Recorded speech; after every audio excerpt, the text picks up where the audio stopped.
Halos 10 taong inilihim ni Vanna ang damdamin para sa anak na panganay ng pamilyang umampon sa kanya. At iyon din ang nag-udyok sa kanya upang magpresentang maging surrogate ng magiging anak ni Rog. At hindi niya inaasahang magbubunga iyon ng triplets. Mahirap man para kay Vanna na iwan ang mga anak na napamahal na sa kanya. Habang nasa kanyang sinapupunan pa, ay kailangan niyang gawin. Pagkakataon na rin niyang makalimutan ng damdamin para sa lalaking hindi siya matutunang mahalin. Subalit pagkalipas ng 3 taon, ay magtatagpong muli ang kanilang landas. At natuklasan niyang naroon pa pala ang damdamin niya para sa lalaki. Abala sa negosyo ang panganay sa triplets na anak ng mag-asawang Lionel at Adriana na si Rog. Sa edad nitong 32 ay nais na ng bata na magkaanak. Subalit wala siyang panahon para sa mga babae. Tila ba napaglipasan na siya ng panahon sa panliligaw. Kaya ang tanging gusto niya lang ngayon ay anak na magdadala sa kanyang pangalan pagdating ng araw. Ang 2 kapatid niyang si Homer at Wesley ay nakapag-asawa na at ikinasal na sa kani-kanilang mahal sa buhay. Pero siya, nananatiling naghahanap ng babaeng magdadala sa sinapupunan ng magiging anak niya. "Good evening, iho. Mabuti naman at dumating ka na." Nakangiti ang kanyang ina nang salubungin siya nito sa entrada ng pintuan. "May napansin akong kotse sa garahe. May bisita ba tayo, mommy?" Tanong ni Rog na hinalikan ng ina sa pisngi. 54 na ang kanyang ina at ang ama naman ay nasa 60 na. At siya na lang na panganay ang nag-aasikaso sa kanilang negosyo. Dahil si Homer at Wesley ay may sarili ng mga negosyo. "Yes, iho. In fact, kanina ka pa namin hinihintay." Lalong lumawak ang ngiti ng kanyang ina. Hindi na niya tinanong kung sinong tinutukoy nitong bisita, bagkus ay iginala ang kanyang paningin sa sala.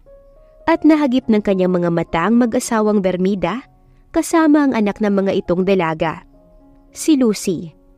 Tinignan niya ang mga ito bago tapunan ng tingin ng seryosong ama na nakaupo din sa sofa, katapat ng bisita bago bumuntong hininga. Alam niya ang rason kung bakit naroon ang pamilyang iyon. "Maupo ka, iho, para pag-usapan natin ang nalalapit na kasal ninyo ni Lucy. At nang sa ganon, hindi mo na kailangang humanap pa ng surrogate mother." Saad ng kanyang ama. Hindi siya nag-abalang sulyapan ng mag-asawang Bermida. Kilala niya ang mga ito bilang business partner ng dad niya. Pero tingin ba nito sa kanyang edad ay papatol siya sa fixed marriage? Kung hindi lang niya iniisip ang mga ito, ay matagal na niyang dinisan ng bahay. May sarili siyang kondo, pero sa kahilingan ng magulang, bilang nag-iisa na lamang siyang single, ay pumayag siyang umuwi pa rin dito. Pero hindi ibig sabihin nun ay pwedeng manipulahin ng magulang ang kanyang buhay pag-ibig. "Hello! Good evening!" Noon ay bumukas ang pinto at pumasok si Vanna na nakangiti.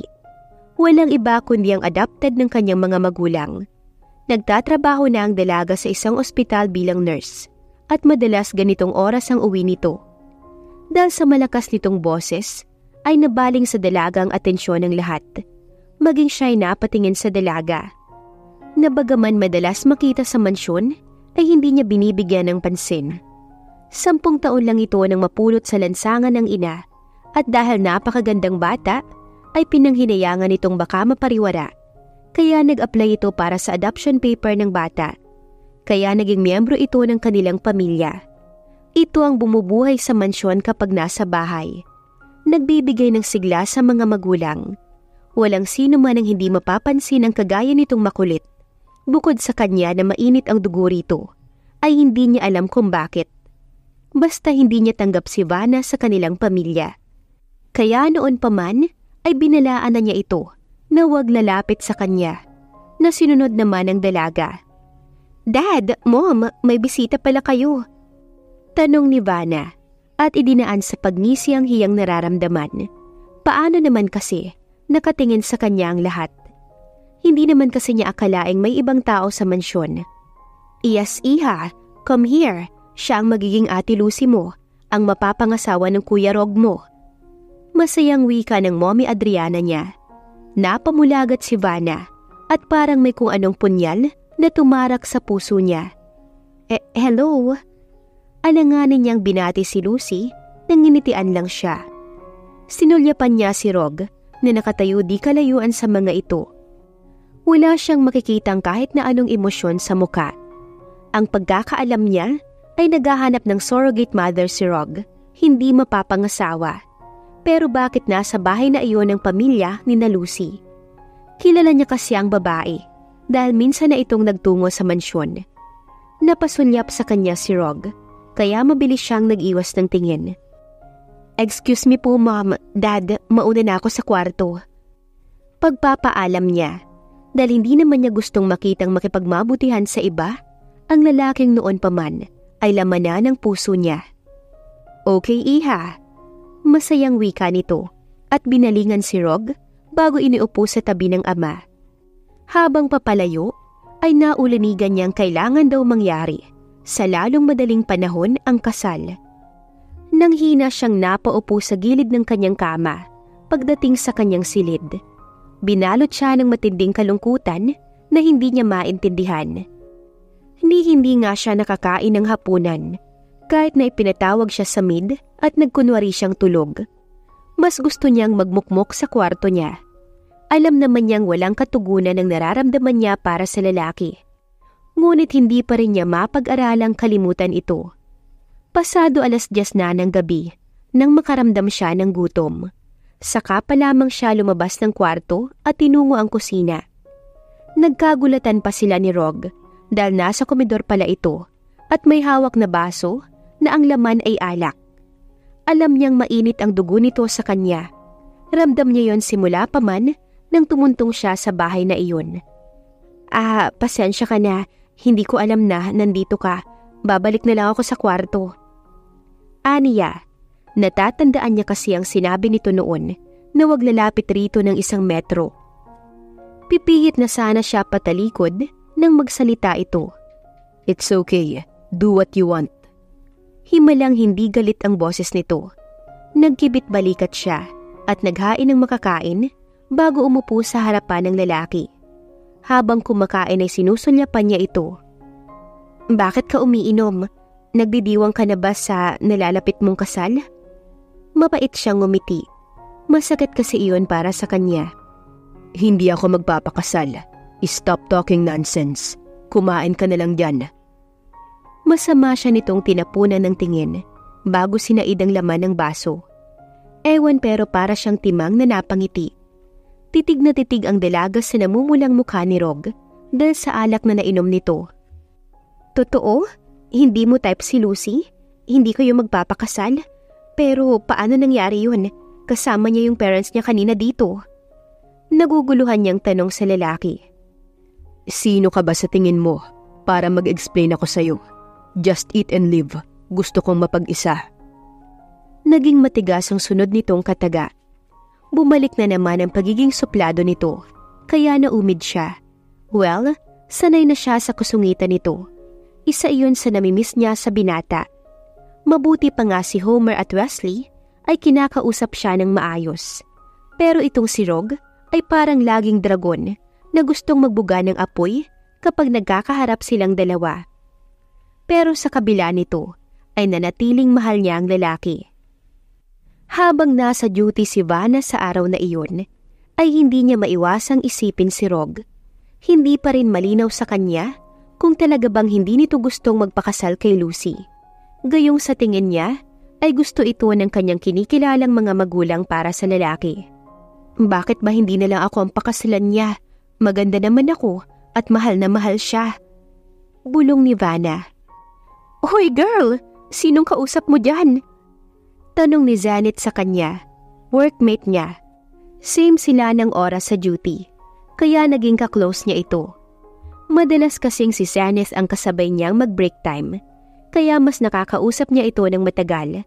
Katunayan ay alam ng babae ang tungkol sa kanyang pagiging adopted at ang kanyang nararamdaman para sa isang lalaki nang mag-asawang nag-ampon sa kanya. Nginitian lang niya ito. Bawal kasi silang mag-usap kapag oras ng trabaho. Isa pa, may pasyente siya. Kailangan niyang mag-ikot sa lahat ng ward upang kunin ang mga vital ng pasyente sa first floor. Pero sinabi niya rin kay Saneth ang tungkol sa nadatnan kahapon sa bahay at ang plano ng kinikilalang magulang para sa fixed marriage ni Lucy at Rog na hindi sinang-ayunan ng binata. Alam mo, pa-hard to get talaga tong paparog porke yummy. Tumatawang saad ni Saneth. Nasa isang cafeteria sila para sa tanghalian. Sira! Usal niya na natawa na rin. Nakita na kasi nito si Rog, kaya iyon ang naging reaksyon ng kaibigan. Totoong yummy ito, pero tila ba allergic sa babae. Nalaman niya dati kay Wesley na wala itong naging nobya, simula high school hanggang college, kundi puro pag-aaral. Nang makatapos naman sa pag-aaral, puro trabaho. Wala itong panahon sa kalandian, kaya heto, tumanda ng binata. Pero hindi pa naman matandang-matanda, dahil nasa 32 pa lang naman ang binata. Girl, sa atin lang to ha. Baka bakla itong si Papa Rog at hindi lang magawang lumantad kasi ayaw niyang madisappoint ang parents niya. Pero ang totoo, lalaki talaga ang gusto. Humahagikik nitong saad. Palatawa naman talaga si Saneth, kaya minsan nahahawaan siya sa pagiging kalog nito. Hindi niya tuloy maiwasang mapaisip din. Huwag naman sana. Ang gwapo pa naman ng lalaki. Sayang naman kung lalaki din ang gusto nito. Baka magpakamatandang dalaga na lang din siya. Hindi no, imposible. Triplets ang lahi nila at walang halong bakla. Isa pa bes, busy lang siya sa trabaho. Kaya hindi niya na inasam na mag-asawa. Or maybe, hindi pa pala talaga niya nakikilala ang babaeng magagawa niyang mahalin. May bikig sa lalamunan niyang tugon nang sabihing hindi pa nito nakikilala ang babaeng mamahalin. Siya kasi matagal na itong mahal. Maya-maya pa'y nanlaki ang mga mata ni Saneth at tila ba may kalukuhang pumasok sa isipan. Napakadali lang girl. Total love mo naman Eddie. Akitin mo. Doon mo malalaman kung lalaki siya o bakla. Kapag hindi siya tinablan sa'yo, maaring lalaki ang gusto niya. Isang ideya ang pumasok sa utak nito na para kay Vanna ay kalokohan lang. Hindi ko gagawin. Imposibleng maakit yun. Allergic nga sa akin yung taong yun Aakitin ko pa. Di lalong nagalit sa akin yun. Mahina siyang natawa sa naisip nito. Alam mo Bes, sa panahon ngayon, binigyan na ng karapatan ng mga babaeng magtapat ng kanilang nararamdaman. Kaya kung hindi ka kikilos, bahala ka. Baka magulat ka na lang isang araw, wala na yung Rog mo at nakuha na ni Lucy. Pananakot nito. Alam ni Vanna na walang mangyayari sa gagawin niya ngayon. Pero tama si Saneth. Walang mangyayari kung hindi malalaman ni Rog ang nararamdaman niya. Kailangan niyang kumilos. Pero hindi niya alam kung effective nga ba. Pagtapos ng hapunan ay nagtungo sa labas si Vanna. Suot ang two-piece swimsuit na pinatungan lang niya ng roba. Hi Mom, Dad! Bati ni Vanna sa mag-asawa nang madatnan sa sala pagbaba niya ng kanyang silid. Anak, gabi na ha. Balak mo pang mag-swimming? Namamangha ang babae. Titig na titig ito sa kanya, lalo at never siyang nag-swimming sa ganitong oras. At first time niyang magsusuot ng swimsuit. Wala namang masama Adriana kung mag-swimming yung anak mo. Mainit naman ngayon. Kung naiinggit ka abay, bakit hindi ka rin mag-swimming? Natatawa ang asawa nitong Saad. Tinampal naman ito ng ginang, siya naman ay natawa lang din. Ikaw talaga Lionel, nag-aalala lamang ako, pero sige iha. Wika ng babae, kaya tumalikod na siya. Tahimik ang paligid na makikita sa likod ng malaking bahay. Madilim din sa parteng iyon. Napakaganda ng tubig na tila nag-aanyaya sa kanyang lumangoy siya. Ito ang paraan niya upang makuha ang atensyon ni Rogie. Alam niya kasing nasa terrace ito sa mga sandaling iyon. At natatanaw na siya sa pagkakataong yun. Mabilis niyang tinanggal ang suot na roba. Nag-workout pa siya bago tumalon sa malalim na tubig. Napakurap naman si Rog nang matanaw sa baba si Vanna na papalapit sa pool. Napalunok din siya nang hubarin nito ang suot na roba. Lumantad kasi sa paningin niya ang magandang hubog ng katawan nito na first time niyang makita Palaging kapag nasa harap niya ang babae, ay iniisip niyang 13 anyos lamang ito. Ngayon niya napatunayang dalaga na ang ampon ng magulang niya at may kakaibang kariktan. Fuck! Napamura siya ng maramdaman ang pag-igkas ng kung ano sa ibabang parte ng kanyang katawan habang pinagmamasdan itong naliligo sa pool. Napakaganda nito sa makintab na tubig. Sa tagal ng panahon, ngayon lang niya nabigyan ng ganitong atensyon ng babae. Dahil ni sulyap ay hindi niya magawa kay Vanna dahil naiinis siya rito sa hindi alam na rason. Kalaunan, mula sa mabini nitong paglangoy, ay nakita niyang para itong nangisay sa ibabaw ng tubig at mabilis na kinakampay ang mga kamay na parang inilulubog. Dahil dito, ay nagmamadali siyang lumabas upang tunguhin ang babae sa pool. Rog, anong nangyayari? Nag-aalalang tanong ng mommy niya pagkakita sa kanyang tumatakbo pababa ng hagdan, pero hindi na niya ito sinagot. Alam niyang may masamang nangyari kay Vanna. Sinundan naman siya ng mag-asawa palabas. Pagdating niya sa swimming pool, ay wala na si Vanna sa ibabaw ng tubig. Maaaring lumubog na ito. Tinalon niya na ang swimming pool at nakita niya nga itong unti-unting lumulubog at wala nang malay. Oh, Diyos ko Vanna! Anak! Palahaw ng mommy niya pagkakita sa dalagang iniahon niya mula sa tubig. Hindi na siya nagdalawang isip na gamitan ito ng first aid matapos ilapag sa gilid ng pool. Ang CPR at mouth-to-mouth resuscitation. Vanna! Anak! Gumising ka! Tarantang nagsisigaw ang kanyang ina at ang ama ay pinulsuhan si Vanna. Shit! Come on Vanna! Wake up! Habang sinusubukan niyang isurvive ito, ay bulong niya. Matinding pag-aalala ang nararamdaman niya sa babae. Lalong-lalo na sa kanyang ina na parang hihimatayin sa nerbiyos. Di nagtagal ay nag-uubo ang dalaga at nailuwa nito ang nainom na tubig. Saka pa siya nakahinga ng maluwag. Ang ina niya ay mabilis dinaluhong ng yakap ang babae habang umiiyak pa rin. Pagkatapos ay inalalayan niya itong umupo upang mailabas nito lahat ng nainom. Pero nagulat siya nang yumakap sa kanya ang dalaga. Rog, salamat! Dama niyang nanginginig ang katawan nito marahil sa takot. Madaling binalot ng kanyang ina ang katawan ng dalaga at inutusan siyang dalhin ito sa ospital. Ilang sandali ay buhat-buhat niya ito pasakay sa kotse para lamang kumalma ang nininerbiyos niyang ina. Habang si Vanna naman ay sising-sisi sa ginawang paraan ng pang-aakit kay Rog. Hindi niya akalaing pupulikatin siya sa malamig na tubig, lalo na at hindi siya sanay maligo sa pool. Nakuha nga niya ang atensyon ni Rog. Nalagay naman sa peligro ang buhay niya. Kailanman ay hindi na niya gagawin pa yun. Alam naman niyang anuman ang mangyari, hindi niya mapipilit na mahalin siya ng lalaki. Na-discharge din naman si Vanna kaagad matapos ang ilang test ng doktor sa kanya pagdating sa ospital, na naging maayos naman ang lahat. Please iha, huwag mo nang gagawing mag-swimming ng gabi. Hindi mo alam kung paano mo kami pinag-alala. Habang pauwi na sila ay narinig ni Vanna mula sa ginang. Nasa driver's seat ang Daddy Lionel at si Rog naman ay tahimik sa passenger seat. Sila naman ay nasa backseat. Nakikinig lang siya sa ginang at panay tango bilang tugon. Kita niya kasi kanina ang pag-aalala. Nurse siya pero hindi niya alam ang gagawin habang nasa pool at pinupulikat. Ganoon pala yun, kapag nalagay sa peligro ang buhay mo, hindi ka na makakapag-isip ng dapat gawin. Kaya mas nag-focus siyang ikampay ang dalawang kamay para kontrolin ang pamumulikat sa paa. Nahihiya siya sa lalaking pinagkakautangan niya ng buhay sa ngayon. Ni hindi siya makatingin dito. Sorry, Mommy.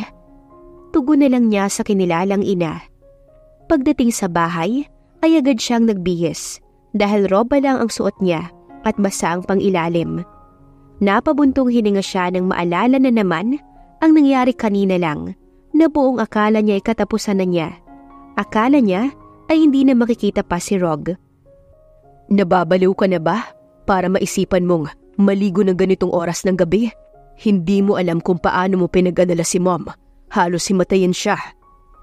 Galit si Rog nang katukin siya sa kanyang silid. Hindi niya kayang salubungin ang mga mata ng binata, kaya nagbaba siya ng tingin. I'm sorry. Tanging iyon lang ang kaya niyang sabihin. Pasalamat ka at nasa terrace ako kanina. Nakita ko ang nangyari sa'yo. Kung hindi, malamig na bangkay ka na ngayon. Galit pa rin itong sabi sa kanya. Napahikbi siya nang sabihin nito iyon dahil bumalik sa kanya ang takot na naramdaman kanina habang pinipilit umahon sa tubig. Natakot din naman siya at pinagsisihan ng kagagahang ginawa.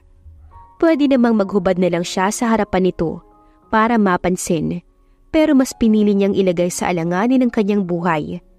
Napabuntong hininga naman si Rog at nakonsensya pagkakitang umiyak ang dalaga sa harapan niya. Hindi niya alam kung bakit ganito siya. Nag-alala kanina para sa babaeng ito. Okay, I'm sorry. Hindi ko na dapat sinabi yun. Nag-alala lang ako kay Mom. Hindi mo alam kung gaano kanya kamahal. Pahayag ni Rog sa mababang boses. Nilapitan niya ito at pinahid ang kanyang luha. Magpahinga ka na. Saad nito saka siya tinalikuran. Naiwang tulala si Vanna habang sinusundan ng tingin si Rog na papalayo. May kung anong kaligayahan sa puso niya habang dama pang mainit na palad sa kanyang pisngi. Tuluyan na nga niyang nakuha ang atensyon nito. Hindi na ganon kasuplado ang lalaki sa kanya at ramdam niyang concern sa kanyang lalaki.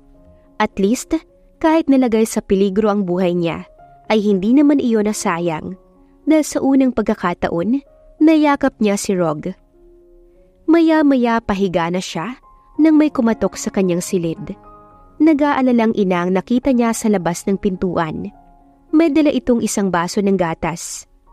Mom, I'm sorry. Paghingi niya ng paumanhin. Nang mailapag nito ang bitbit na baso ng gatas ay niyakap siya. Nagpasalamat ito dahil walang masamang nangyari sa kanya. Tuloy ay nagkaroon siya ng pagkakataon para sabihin ang nararamdaman para kay Rog. Inamin niyang ginawa niya iyon para mapansin ng anak nito.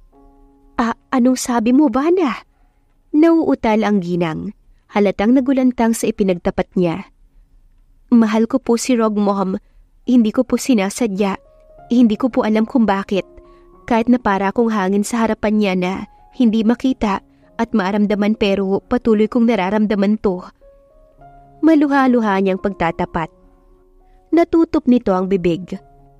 Pero pareho ko kayong anak. Naiiyak nitong wika. Mom, alam mong hindi totoo yan. Alam niyong ampun lang ako. Noon pa man, sinikap ko nang maging malapit kay Rog dahil sa damdamin ko para sa kanya. Pero pilit siyang lumalayo sa akin. May pakiusap sana ako, Mom. Gusto ko po sanang maging surrogate mother para sa anak ni Rog. Please, Mom, ako na lang. Kahit sa ganitong pagkakataon, maiparamdam kong mahal ko siya. Matagal itong tulala habang nakatitig lang sa kanya at walang masabi bago siya niyakap na muli. Hindi ito makapaniwala na ganoon ang nararamdaman niya para sa panganay nitong anak. Inamin niya rin sa kinilalang ina na kahit papaano ay pilit niyang gustong kalimutan na lang ang nararamdaman para kay Rog. At pagkatapos nito ay nangako siyang lalayo para makalimutan ang nararamdaman para sa anak nito. Basta pumayag lamang ang lalaking siya ang maging surrogate mother. Kinabukasan habang papasok sa komedor, ay narinig niyang nag-uusap ang tatlo tungkol sa surrogate ni Rog. Adriana, bakit si Vanna? Wala na bang iba? Dinig niyang react ng kinilalang ama. Bakit hindi Lionel? Ayaw ng anak mong magpakasal kay Lucy. Mahirap ding magtiwala sa ibang babae. Paano kung itakbo ng kung sino ang apo natin, Aber? Si Vanna ang gusto kong maging ina ng apo ko kay Rog. Mahabang saad ni Adriana. Napangiti si Vanna. Sa lahat ng oras ay kakampi niya ang kinilalang ina. Tunay itong mabuti dahil naiintindihan ang damdamin niya. Nababaliw ka na ba? Pareho mong anak ang dalawang yan. Hirit ni Lionel. Alam nating lahat na adopted lang si Vanna. Isa pa, hindi na natin kailangang gumastos ng milyon para sa IVF. I agree. Ang sabi naman ng tahimik lang na si Rog kanina. But how can you be so sure, Mom, na papayag si Vanna for your plan? Tanong na binalingan ng ina. Payag ako. Mabilis na tugon ni Vanna at agad pumasok sa kusina. Hindi niya na pinalagpas ang pagkakataong yun. Segundo lang ay napalingon sa kanya ang lahat. Masayang nakangiti si Adriana. Ang kinikilalang ama ay napabuntong hininga. Si Rog ay napatitig sa kanya. 10 milyon. Sapat na ba yun, Vanna? Napakurap-kurap ang mga mata ng dalaga habang nakatitig sa nagsasalitang lalaki. Tila ba pinagsasawa niya ang mga matang titigan ang gwapong mukha nito. Mula sa matangos nitong ilong, sa makapal nitong kilay, na bumagay sa suplado nitong muka, pababa sa mamula-mula nitong labi. Napaka-perfect ni Rog, parang drawing na totoong-totoo. 1 linggo na noon ang lumipas matapos siyang pumayag na maging surrogate nito at inaantay na lamang nilang dalawa kung kailan fertile siya. At excited na siya sa araw-araw para sa isang gabi nilang dalawa ni Rog. Hindi kasi nito gusto ang vitro fertilization dahil gustong masiguro ng lalaki na ang sperm talaga nito ang mabubuo sa loob ng kanyang sinapupunan. At kapag naiisip niya yon, ay hindi niya maiwasang ma-excite at kiligin. Ang isang gabi nila ni Rog ay babaunin niya sa kanyang paglayo pagdating ng araw. 10 milyon? Gusto niyang mahirinan sa malaking halagang sinabi nito. Napaawang ang labi niya. Bakit? Kulang pa ba? Tanong na naman ito. Hindi. Napakalaking halaga na nun. Sagot niya. Gusto kong pangalagaan mo at mailuwal ng maayos ang anak ko, kapalit ng 10 milyong halaga. At pagkatapos, ayaw na kitang makita pa. Maipapangako mo ba, Vanna, na hindi ka maghahabol sa anak ko? Diretsahang tanong at seryosong-seryoso si Rog. Huwag kang mag-alala, Rog. Tutupad ako sa usapan. Kapag nailuwal ko ang bata, aalis ako dito at magpapakalayo-layo. Hindi mo na ako makikita pa. Maghahanap ako ng lalaking magmamahal sa akin at bubuo ako ng pamilyang matatawag na akin. Wika ni Vanna kahit na walang katotohanan iyon. Dahil para kay Vanna, si Rog lamang ang mamahalin niya habang buhay at wala nang iba. Good. Saad nito at siya'y tinalikuran. Bumuntong hininga siya at hindi maiwala ang titig sa papalayong lalaki. As in? Gulat ang naging reaksyon ni Zaneth nang sabihin niya ang lahat sa kaibigan. I'm sure pagkatapos nito hindi na tayo magkikita, Bes, dahil hindi mo na kailangan magtrabaho pa dito sa ospital. Grabe, ang laki ng 10 milyon kapalit ng isang gabing sarap. Sinundan nito iyon ng tawa at ang bruha ay nagtakip pa ng bibig nang ma-realize nitong pinakamaingay sa cafeteria na kanilang kinaroroonan sa mga sandaling iyon. Tama ba ang gagawin ko, Bes? Matatawag ko rin namang anak yung baby, pero kailangan kong iwan. Malungkot niyang tanong. Gaga, ikaw ang nagdesisyon niyan at tanggap mo kaya wag kang ipokrita. Mamili ka, lalayo ka kay Rog na hindi mo siya matitikman or matitikman mo pero masasaktan. Sa muli ay tawang-tawa ito sa kulay berdeng nasa isipan. Ano ba? Puro kakalukuhan, Bes. Seryoso kaya ako't nagdadrama rito. Hinampas niya ito ng hawak na straw. Kasi naman, Bes, ayon na rin sa pinaliwanag mo sa akin. Halatang walang puso tong lalaking to at hindi mo deserve yan. Maghanap ka na lang ng lalaking para sa'yo. Ang ganda-ganda mo kaya, martir ka sa isang lalaki lang. Gayahin mo ko, no? Mahabang wika nito at ipinagpatuloy ang pagkain. Para naman sa kanya, pag nagmahal ka ng isang tao, dapat ay wala kang hinihintay na kapalit.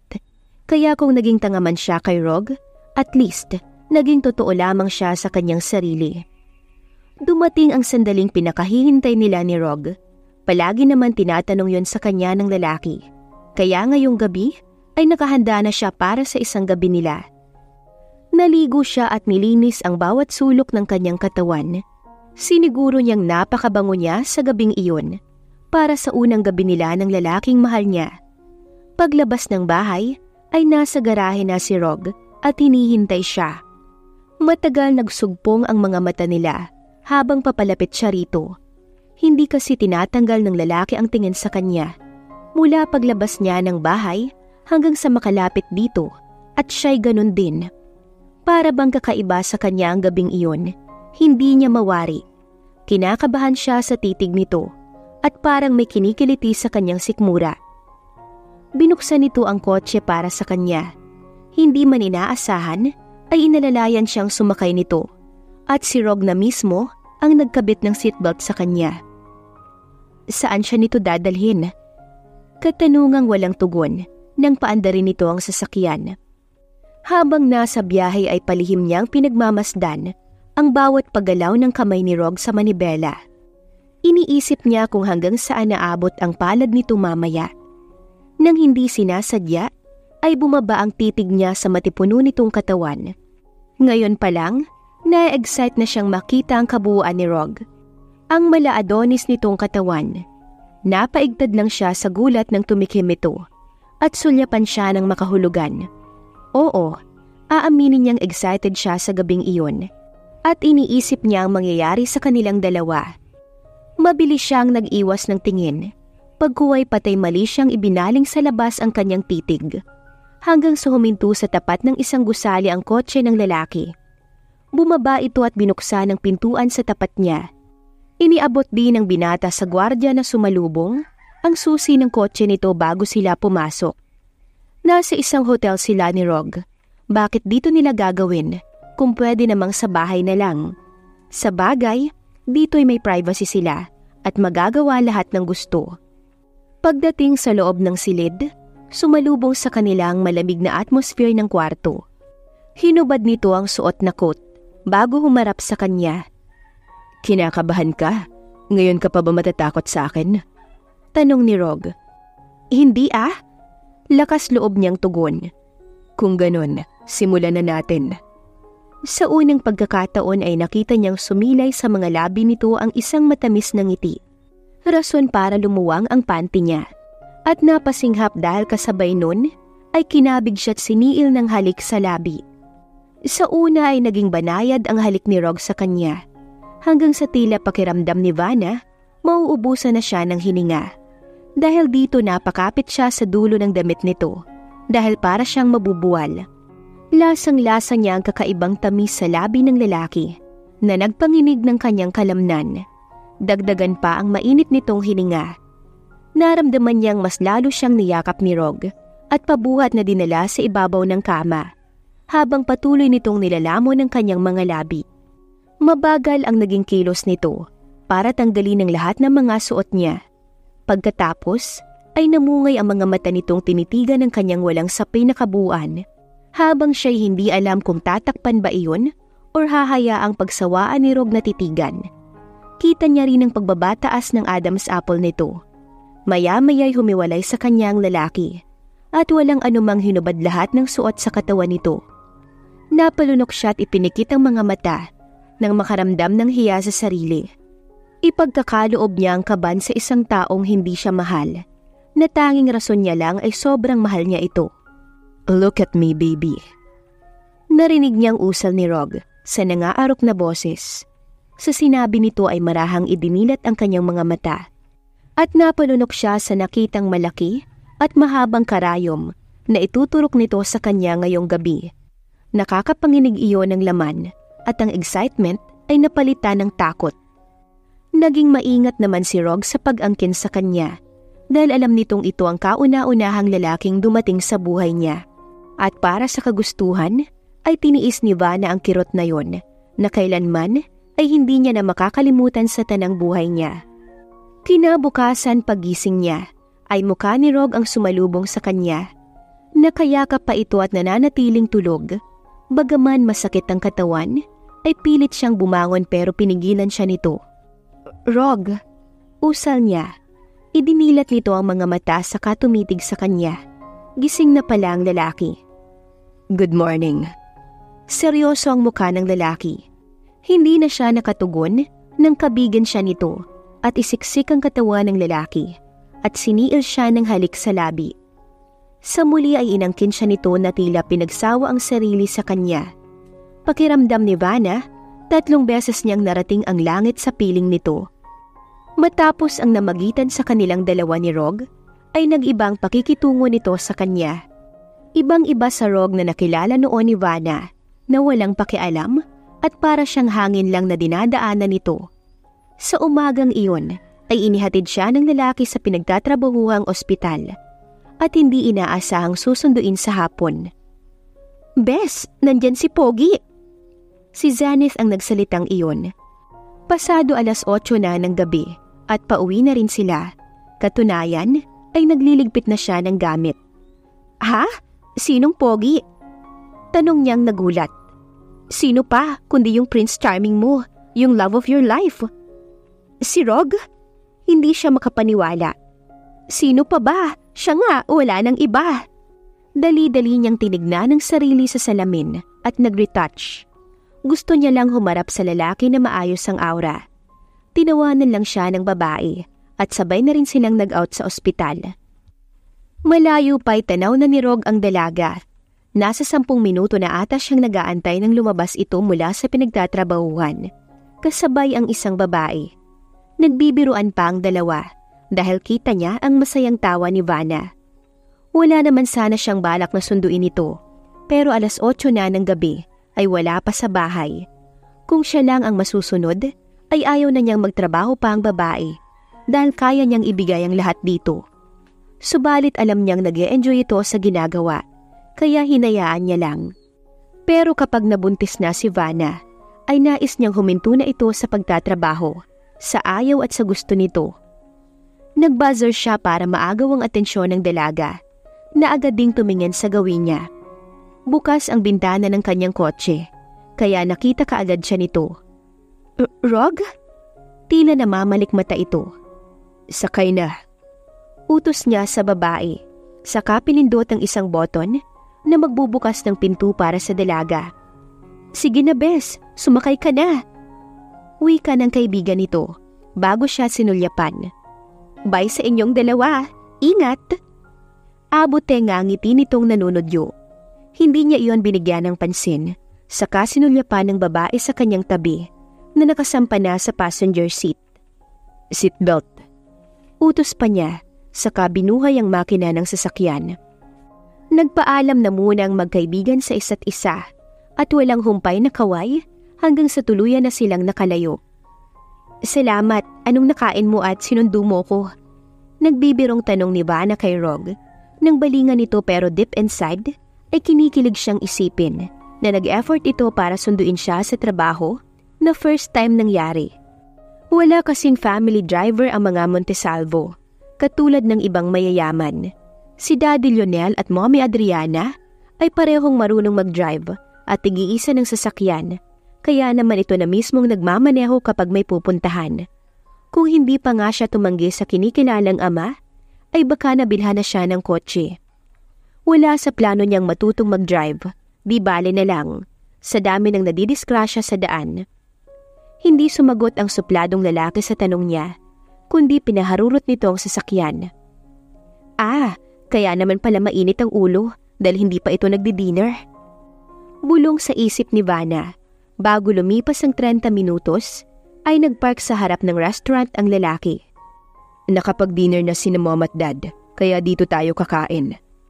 Nilingon niya itong may seryosong ekspresyon sa muka. Hindi talaga uso sa lalaki ang ngumiti. Hindi na siya nagreklamo. Sabi nga nila, magbiro ka na lang sa lasing, wag lang sa mainit ang ulo. Iginiya siya nito sa isang mesa. Tinawag kaagad nito ang waiter at nag-order habang siya'y kunwaring tumingin sa menu. Pero ang totoo, pasimple niyang sinisilip ang binata. Ang hot nito, nakaka-in-love. "How about you, Vanna?" Matapos nitong mag-order, ay baling sa kanya ng lalaki. Saglit siyang nawala sa sariling isip nang makita siya nitong palihim na sinisilip. Napakunot naman ang noo nito habang nakatingin sa kanya. Sumenyas pa ito na naghihintay ang waiter sa order niya. "Chicken soup and rice bowl, yun na lang siguro." Sabi niya na lang sa waiter. Pero malas, dahil wala daw noon sa restaurant na yon, kaya si Rog na lang ang nag-order para sa kanya. Nagkunwari na lang siyang nagmamasid-masid sa labas, habang hinihintay ang order nila. Si Rog naman ay saglit tumayo nang may tumawag sa cellphone nito na kung sino. Tingin niya ay tungkol iyon sa trabaho dahil narinig niyang pinapagalitan nito ang secretary. Napapailing-iling na lang si Vanna. Palagi kasing mainit ang ulo ng lalaki. Ganoon siguro kapag nagkakaedad na, masungit. Maya-maya ay pinatay nito ang linya, saka bumalik sa kinauupuan sa kanyang harapan. Bahagya siya nitong sinulyapan. Sulyap na kalaunan ay nauwi sa titig. Para bang may naaalala ito habang ginagawa yun. Wala naman siyang alam gawin, kundi ang salubungin ng titig ng lalaki. Kung hindi pa dumating ang waiter, ay hindi pa mapuputol ang titigan nilang dalawa. Lumipas ang 2 buwan, ay nagdadalang tao na nga si Vanna. Katulad ng kagustuhan ng lalaki ay nag-resign siya sa trabaho. Kahit na pinakausapan siya ng pamunuan ng ospital, na manatili kahit sa 5 buwan ng kanyang pagbubuntis. Pero naging mahigpit si Rog. Sinabi nitong hindi kayang isaalang-alang ang pagdadalang tao sa kanyang trabaho. Feel na feel tuloy ni Vanna magpa-baby kay Rog. Are you sure? Gusto mo niyan? Hindi maipinta ang mukha ni Rog nang makita ang kulay green na mangga sa tabi ng daan na may nakalagay na bagoong sa ibabaw. Pauwi na sila galing Obigaini. Pero sa ikalawang balik sa ospital para ipa-check up ang kanyang tiyan. At saktong nadaanan nilang dalawa ang naglalako ng mangga sa gilid ng bangketa. Tumango-tango si Vanna at bahagyang ngumiti. Manong, malinis ba yan? Binuksan ni Rog ang bintana ng kotse at bahagyang dumungaw. Pagdating kay Rog, hindi na niya kailangang magdalawang salita. Lahat ng gustuhin niya ay gagawin para sa kanilang anak. Oo naman, sir. Nakangiti ang matanda nang sumagot. Okay, bigyan mo ako ng isa. Bumunot ito ng 500 sa wallet at iniabot sa matanda. Naku sir, wala akong barya. Kakamot-kamot ito sa ulo. It's okay, keep the change. Pagkuway, isinara na ni Rog ang bintana nang hindi hinihintay ang pasasalamat ng matandang tuwang-tuwa. Pati si Vanna ay natuwa rin kay Rog. Alam niyang malaking bagay iyon sa nagtitinda. Pero alam niyang hindi komportable si Rog na nasa bangketa sila para bumili lang ng mangga. Nang iabot sa kanya ng lalaki ang kanyang pinabili, ay umiling siya. Gusto niyang makitang si Rog ang kakain nun. What? Nagsalubong ang kilay nito nang sabihin niya iyon. No way, Vanna. Hindi ako kakain ng... Saka nito tinignan na tila ba nandiri sa bagoong. Iiling-iling na gustong masuka. Napanguso siyang tinanggihan nito at patalikod na umupo sa passenger seat. Nagtatampo siya. Masama ang loob niya. Vanna, iha, anong problema? Bakit? Nilagpasan ni Vanna ang kinikilalang ina pagdating sa bahay at dali-daling tinungo ang kwarto. Napasulyap naman si Adriana sa kasunod nitong lalaki. Rog, anong nangyayari? Bakit parang maiiyak si Vanna?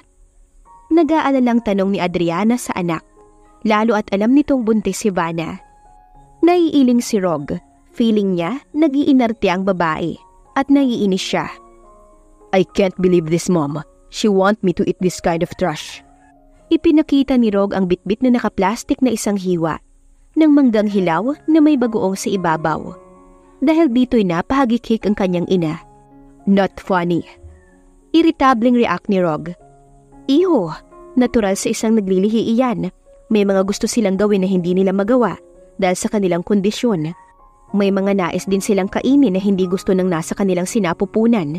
Kaya ang nais nila ay ibang gagawa nito para sa kanila. At kapag na-stress ang isang buntis, maaari silang duguin at makunan. Paliwanag ng kanyang ina. Napamulagat si Rog at napatakbo sa itaas upang tunguhin ang silid ni Vanna. Bigla siyang nag-alala sa kanyang anak na nasa tiyan nito. Vanna, open the door. Papasukin mo ko. Katok ni Rog sa pintuan pero walang tugon. Nag-alala siya kaya mabilis na sinipa ang pinto para mabuksan iyon. Pero dahil matibay ang naturang pinto, ay hindi niya mabuksan. Nagmamadaling kinuha niya na lang ang susi para mabuksan ang silid nito. Wala ang babae sa kwarto, pero naririnig niya ang lagaslas ng tubig mula sa banyo. Vanna! Nagulat naman si Vanna nang bumukas ang pinto ng banyo. Si Rog iyon, na ngayon ay nakatingin sa kanyang kahubdan. Anong ginagawa mo rito? Mabilis niyang hinablot ang roba na nasa kanyang tagiliran. I'm sorry, nag-alala ko sa'yo. Sabi nitong hindi maalis ang titig sa kanya. Bahagya siyang napalunok ng humakbang ito papalapit sa kanya. Si Rog naman ay tila sinilaban ng buo niyang pakiramdam. Pagkakita sa kahubda ng dalaga na minsan niya nang naangkin. Tila ba may malakas na pwersang nag-udyok sa kanyang lapitan nito. Hindi kayang kontrolin ng isip niya ang sariling katawan. May nais siyang gawin ng mga sandaling iyon. Pinatay niya ang shower na naglalanda sa katawan nito bago marahang yakapin ng babae. Napapalunok siya habang nakatitig sa mamula-mula nitong labi at minsan pang ninais niyang maangkin iyon. Anong nangyayari sa kanya? Rog, ang mangga! Wika ni Vanna nang mapatingin sa bitbit niya. Napapikit si Rog nang mabaling sa hawak niya ang paningin. Gusto niyang mapamura. Okay, fine. I'll eat this. Pero Vanna, gagawin ko to para sa anak ko. Sumilay naman ang matamis ng ngiti ni Vanna nang makitang tumalikod ang supladong lalaki at iniwan siya matapos umirap. Akala tuloy niya ihahalikan siya nito kanina. Bakit ba siya nag-assume? Buntis na siya. Hindi na siya nito dadalhin sa paraisong minsan ay pinagdalhan sa kanya. Do I really need to eat all this? Reklamo ng gwapong lalaki matapos siyang magbihis. Hawak na ni Rog ang mangga at tinatakpan ng ilong dahil nangangalingasaw ang amoy ng bagoong sa loob ng kwarto niya. Kung ayaw mo, okay lang. Matutulog akong masama ang loob. Simangot niya. Gagawin ko na, Vanna. Look at me. Huwag kang kukurap. Para alam mong parusa sa akin ang gagawin kong to. In my entire life, this is the first time I'll eat bagoong. Nangungunsan siya nitong saad. Pwede bang kainin mo na? Ang dami mong sinasabi. Ayaw mo lang gawin. Masama na naman ang loob niyang wika. Inirapan niya rin ito upang maramdamang naiinis siya sa kaartihan ng lalaki. Napilitan itong kagati ng mangga. Diring-diri pa. Nginuya-nguya na tila walang ekspresyon sa muka. Pangalawang kagat ay tila nilalasahan na nito ang pagkain. Pangatlong kagat ay parang na-enjoy na ni Rog ang mangga. Pang-apat na kagat ay nakangiti na ito. It tastes good. Sabi pa ng maarting lalaki at kumagat ulit. Napangiti siya. Magugustuhan naman pala, pinatagal pa. Napangiti na rin siya na nasisiyahang pinagmamasdan ang bawat pagmuya ni Rog. Hay, nakaka-inlove talaga ang lalaki. Hindi ito nakakasawang pagmasdan. Kung noong nakaraang araw ay napilitang kumain si Rog ng manggang hilaw with bagoong, at pinagpasalamat na lang niya na nagustuhan ang lasa ng mangga na yun, kaya okay na rin. Ngayon naman ay tila iba ang trip ng babae. Hindi sa pagkain, kundi sa ibang bagay. Pakiramdam ni Rog ay pinahihirapan siya ni Vanna. Pero hindi niya magawang magreklamo dahil na rin sa sinabi ng kanyang ina na hindi niya pwedeng bigyan ng sama ng loob si Vanna at may tendency na makuna nito. Pagbukas ng pinto ay naroon ang dalaga sa kama at matamis na nakangiti sa kanya. Napairap siya nang makita ang magulo nitong buhok. Suot pa ang pantulog at ngayon ay nakataas ang dalawa nitong braso. Ang nais ng babae ay sumakay sa kanyang likuran at bubuhatin niya patungong banyo. Isa sa mga habit ng babae pagising sa umaga kapag maliligo na at 3 araw na niyang ginagawa ito. Kung tutuusin, ay ilang hakbang lang naman ang gagawin nito mula sa higaan patungong banyo. Pero kailangan niya pang buhatin ng babae bilang iyon ang gusto ng isang naglilihi. Wala naman siyang ideya na ganito palang mangyayari sa kanya. Ang pagsilbihan nito na tila ba isa siyang alipin. At ginagawa niya lang iyon para sa kanyang anak na nasa sinapupunan ni Vanna. Nang tuluyang makalapit sa babae, ay ilang segundo muna itong tinignan. Pagkuway tumalikod at inilapit ang kanyang likuran. Umakyat pa ito sa ibabaw ng kama bago sumampa sa likod niya at ikinawit sa leeg ang 2 braso. Napapikit na lang siya nang lumapat ang malambot nitong katawan sa kanyang likuran. Nalanghap pa niya ang natural nitong amoy, halintulad nung unang gabing naangkin niya ito, na magpahanggang ngayon ay hindi pa niya makalimutan. Nakangisi pa sa kanya ang babae nang mailapag sa loob ng tub. Don't tell me, gusto mong paliguan kita? Asik niya. Sige ba kung gusto mo? Naglalambing si Vanna na inilubog ang katawan sa maligamgam na tubig sa loob ng tub. Aliw na aliw kasi siya sa hitsura ni Rog. Yun bang galit na nagtitimpi, na gustong tumanggi sa mga pinagagawa niya, pero wala itong magawa. Hindi naman talaga iyon kasama sa paglilihi niya, kundi nag-iinarte siya. Wala naman masama kung sa pagkakataong ito, sulitin niyang makasama ang lalaking mahal niya. Batid niyang darating ang araw na magkakahiwalay sila at hindi na ito makikita pa, kaya habang may pagkakataon ay nais niyang maramdaman ang buong presensya nito. Na kahit napipilitan gawin iyon ni Rog, at least napapasaya siya nito ng sobra kahit na ngayon lang. Hindi ko gagawin. Ano ka, sinuswerte? Inirapan siya ni Rog bago tumalikod. Napahagikik siyang sinundan ng tingin ng lalaki, hanggang sa kalaunan ay nawala ang masayang ekspresyon sa mukha ng babae at napalitan ng mapait na ngiti. Pakiramdam niya kasi sa ginagawa niya ay mas lalong lumalalim ang pagtingin niya kay Rog. Bagay na mas masakit sa kanya tuwing iisiping magkakalayo sila. Matapos maligo at makapagbihis ay bumaba na siya para mag-breakfast. Naroon na ang mag-asawang Montisalvo kasama si Rog. "O iha, bihis na bihis ka." Puna ng mommy Adriana niya. Ngiti-ngiti ito sa kanya. Si Rog naman ay napaangat ng paningin at saglit siyang tinapunan ng tingin. Ang ama nito ay pinaghila siya ng upuan. "Mom, sasama po kasi ako kay Rog sa office niya. Wala kasi akong gagawin dito sa bahay." Ngiti niyang naghagilap ng kakainin sa ibabaw ng mesa, pero wala siyang nagustuhan. "You what?" Napalingon na muli si Rog sa kanya. Nabingi pa ito sa kanyang sinabi. "Mommy, ayaw yata akong isama ni Rog sa office niya." Kunwari ay nagtatampo niyang saad. Nakita niya pang pagtiim ng bagang nito. "You have nothing to do in the office. Besides, I'm busy. Mas lalo kang maiinip doon." Reklamo ni Rog. "Walang problema sa akin. Basta makita kita, okay lang sa akin." Tugon naman niya. "Isama mo na iho. Aalis din naman kasi ako ngayon. Maid lang ang makakasama niya dito sa bahay." Sabat ng ginang. Napangiti siya. Mabuti na lang at may kakampi siya sa loob ng bahay. "Ano pa bang magagawa ko? Lahat naman si Vanna ang nasusunod." Susuplado na namang tugon nito. Napatingin sa kanya ang ama ni Rog habang seryoso ang muka. "Ikaw ba, Vanna, iha?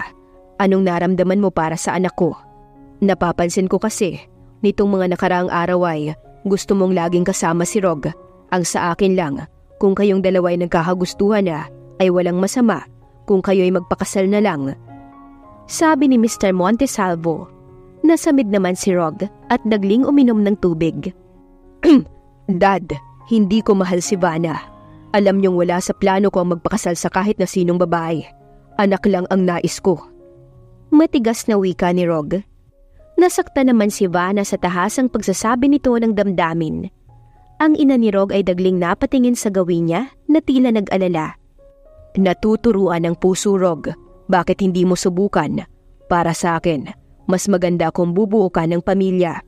Isipin mong kapag nagkaanak ka, darating ang araw na maghahanap ang bata ng isang ina. At ikaw, hindi ka magiging masaya kapag wala kang matatawag na pamilya." Sa muli ay pahayag ng ama nito. "Oo nga naman anak. Isa pa, kawawa naman si Vanna. Saan siya pupunta? Wala naman siyang pamilya." Pumangalawa naman ang ginang. Nakita niyang lalong nainis ang itsura ni Rog sa sinabi ng ama nito. At siya naman ay nasasaktan kaya sumabad na siya. "Dad, Mom, wag niyo na po akong alalahanin. Nakapag-usap na kaming dalawa ni Rog tungkol dito at okay po sa akin ang lahat. Saka marami akong naiisip na puntahan pag alis ko dito. Malaki na ako kaya kaya ko nang tumayo sa sarili kong mga paa." Wika na nagpatahimik sa lahat at napatingin sa kanya maliban kay Rog. Sa kabila ng mainit na usapan sa harap ng mesa, habang nag-aalmusal ay sumama pa rin siya kay Rog. At muli ay wala na namang nagawa ang lalaki.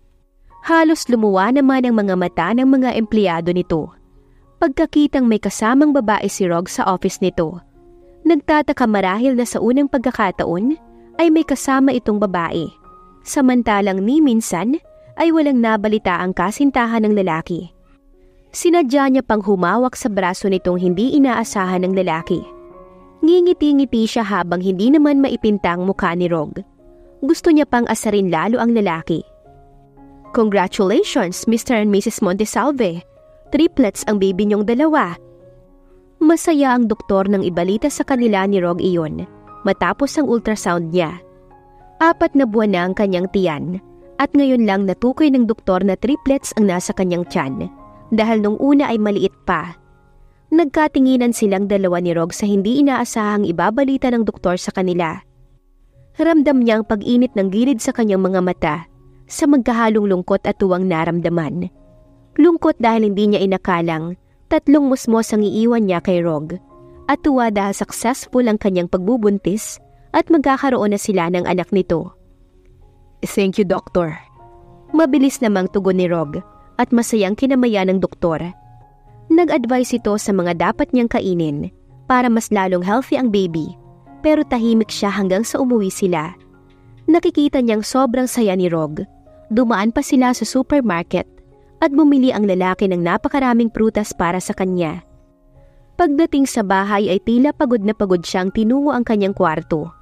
Dito niya naramdaman na tila binalot siya ng matinding kalungkutan. Hindi niya na namalayan ang pagbagsak ng kanyang mga luha, na agad ding pinalis ng may kumatok. Si Rog iyon nang pagbuksan niya. Nagulat siya nang yakapin nito. "Thank you, Vanna. Hindi ko ina-expect na triplets ang magiging anak ko. Thank you so much." Emosyonal si Rog. Pilit niyang pinaglabanan ng lungkot na kunwari ay tumawa. Mabuti na lang at tapos na siyang umiyak kanina. "Nakakapagtaka ba yun? Di ba triplets naman ang lahi niyo?" Biro niya kay Rog. Nakaupo na sila pareho sa gilid ng kanyang kama at hawak ni Rog ang kanyang palad. "Yes, but I didn't expect this. Alam mo bang napakasaya ko, Vanna?" Habang sinasalubong ang mga mata niya ay nakangiti ito. Napalunok siya nagagapin nito ang kabilang pisngi niya matapos bitawan ng kanyang palad at hindi niya inaasahang hahalikan siya nito sa labi. "Rog." Napabulong siya sa tamis na nalasahan mula sa mga labi nito. Pagkatapos ay saka siya muling niyakap. Sinamantala niya rin ang pagkakataong yakapin si Rog. Mahigpit yung tipong ayaw niya nang matapos pa ang mga sandaling iyon. Kahit nabatid niyang nagawa lang ni Rog na yakapin at halikan siya dahil sa sobrang saya nito. "Hays, akala ko talaga nakalimutan mo na akong bruha ka." Yakap siya ni Zaneth nang dalawin niya ito sa apartment na tinitirhan. Simula kasi nang mag-resign siya sa pinagtatrabahuang ospital, ay hindi na sila muling nagkita pa, pero nagkakausap pa naman sila sa chat. Naisipan niya itong dalawin sa araw na iyon dahil wala naman siyang ginagawa sa bahay. At bukod sa katulong ay wala siyang ibang kasama dahil umalis ang kinikilalang magulang. 6 na buwan na ngayon ang kanyang tiyan at habang nalalapit ang araw ng kanyang panganganak, ay nalalapit na rin ang paghihiwalay nilang dalawa ni Rog. At lalo siyang nalulungkot, kaya ayaw niyang mapag-isa sa bahay dahil maraming pumapasok sa kanyang isipan. "Kumusta ka na, Bes?" Masaya niyang tanong rito. Ayaw niyang ipahalatang malungkot siya. "Ikaw ang kamusta? Dahil wala namang exciting sa buhay ko. Alam mo namang bahay-trabaho lang ako eh." Wika nito. Nahinagod siya ng tingin at huminto sa malaki niyang tiyan ang mga mata nito. Kasalukuyan na itong nagtitimpla ng juice sa isang pitchel. Nagkataong night shift ang kaibigan, kaya sakto ang dalaw niya. "Okay naman ako. Actually, naghahanap na ako ng matitirahang bahay pag alis ko sa mansyon. Iniisip ko ring magnegosyo na lang kaysa bumalik sa ospital para mag-work." Paliwanag niya, habang pabalik na sila sa sala. "Maluwang naman ang apartment ko, Bes. Pwede ka ditong magstay habang wala ka pang naiisip na puntahan. Saka maganda rin yung kahit papaano ay may nakakausap ka. Saka isama mo na rin ako kung saan ka pupunta. Gawin mo akong assistant kapag nagkaroon ka ng business. Malay mo dyan ako umasenso. At mapatayuan ko ng bahay ang parents ko sa Laguna." Masaya pang wika nito. Natawa siya. Ang totoo'y nagsinungaling siya sa kinikilalang ina noon na may pupuntahan na siya sakaling umalis siya sa mansyon. Pero hindi niya alam kung paano magsisimulang mag-isa. Mabuti at kahit papaano ay may kaibigan siyang makakasama dahil wala naman siyang ibang pamilya. Ang alam niya ay ulila na siyang lubos. Oo, isasama kita. Gusto ko sa malayo, kung saan hindi ko na maaalala pa si Rog at ang mga anak namin. Wika niya. Nag-isip naman ito paghuway na milog ang mga matang tumingin sa kanya. Tamang-tama, Bes. May binibentang property yung bisor nating si Gilbert sa Quezon. Susunduin kasi ng kapatid niyang nagmula sa States ang mom nila para doon na tumira dahil wala na itong kasama. Pwede kang magtayo ng sarili mong negosyo doon. Okay na ba sa'yo ang 180 kilometers distance from Rog? Masayang tanong nito. Nagkibit balikat siya bilang tugon. Pwede na siguro iyon. Ang mahalaga lang sa kanya ay makalayo. Okay, ako na ang bahalang kumausap kay Sir Gilbert. Tatawagan na lang din kita pagkatapos. Kung gusto mo naman makita ang lugar, tawagan mo na lang ako. Ayos ba? Ngiting tanong nito. Umuo naman siya kahit na may mabigat na pakiramdam sa dibdib niya. Doon na rin niya inubos ang kanyang maghapon sa apartment ni Zaneth bago sumabay na sa pag-alis ng kaibigan, pagpasok nito sa trabaho. Alam niya kasi na pauwi na rin si Rog sa mga oras na yon. Bye, Bes. Dalasan mo ang pagdalaw mo dito ha. Total wala ka namang ginagawa sa mansyon. Wika nito habang yakap siya at nagpapaalam. Nangako naman siyang papasyalan itong muli. Pagdating sa bahay ay wala pang 2 minuto ay gumarahe na ang kotse ni Rog. Narinig niya iyon mula sa kanyang silid habang nagbibihis. Hello, how's your day? At masigla itong pumasok sa kanyang kwarto na hinaplos ang malaki niyang tiyan.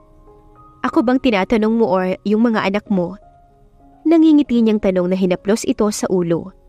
Nakaluhod kasi ang lalaki sa kanyang paanan at kasalukuyang idinidikit ang tenga sa malaki niyang tiyan. Isang araw lang itong wala pero na-miss niya na. Nilaro-laro niya rin sa mga daliri ang malambot na buhok ng lalaki. Sino pa ba? Di ikaw. Tugon naman ni Rog at bahagya siyang tiningala. Okay lang ako. Galing ako kay Zaneth. Kinamusta siya? Nga pala naghahanap na ako ng malilipatan pag alis ko dito. Aniya kay Rog. Hindi niya alam kung bakit kailangan niya pang sabihin sa lalaki iyon. Wala naman itong pakialam kung aalis siya. Alam niyang yun lang naman ang hinihintay na pagkakataon ni Rog. Nakita niyang natigilan ito habang nakatitig sa kanya. Kasabay niyon ay nawala ang mga ngiti nito sa labi bago tumayo at tumalikod. Napapatanga naman siya. Ano kayang nangyari doon? Taka niyang tanong, bigla-bigla na lang umaalis. Lumipas pa ang mga buwan at dumating ang araw hanggang sa nakapanganak na nga si Vanna. Hindi na siya nag-abala pang tignan ng kanyang mga anak dahil napakasakit para sa kanyang iwan ang mga ito. Hindi mo naman kailangan lumayo, Vanna, iha. Naiintindihan ka ni Rog. Ayaw ko rin namang mawala ka. Mamimiss kita, iha. Yakap-yakap siya ng kinikilalang ina at umiiyak. Discharge niya ngayon at ang pagkakaalam niya ay kahapon pa inilabas ni Rog ang kanilang mga anak. At ubos na rin ang kanyang mga luha dahil kahapon pa siya umiiyak. At nakatulong iyon sa kanya dahil wala na siyang mailuha ngayon. Mom, wag po kayong mag-alala. Magkikita pa naman tayo. Hayaan niyo po muna akong mag-move on. Mas hindi ko po kayang makita ang mga anak kong ipinagkakait ni Rog sa akin. Pigil ang luha niyang saad.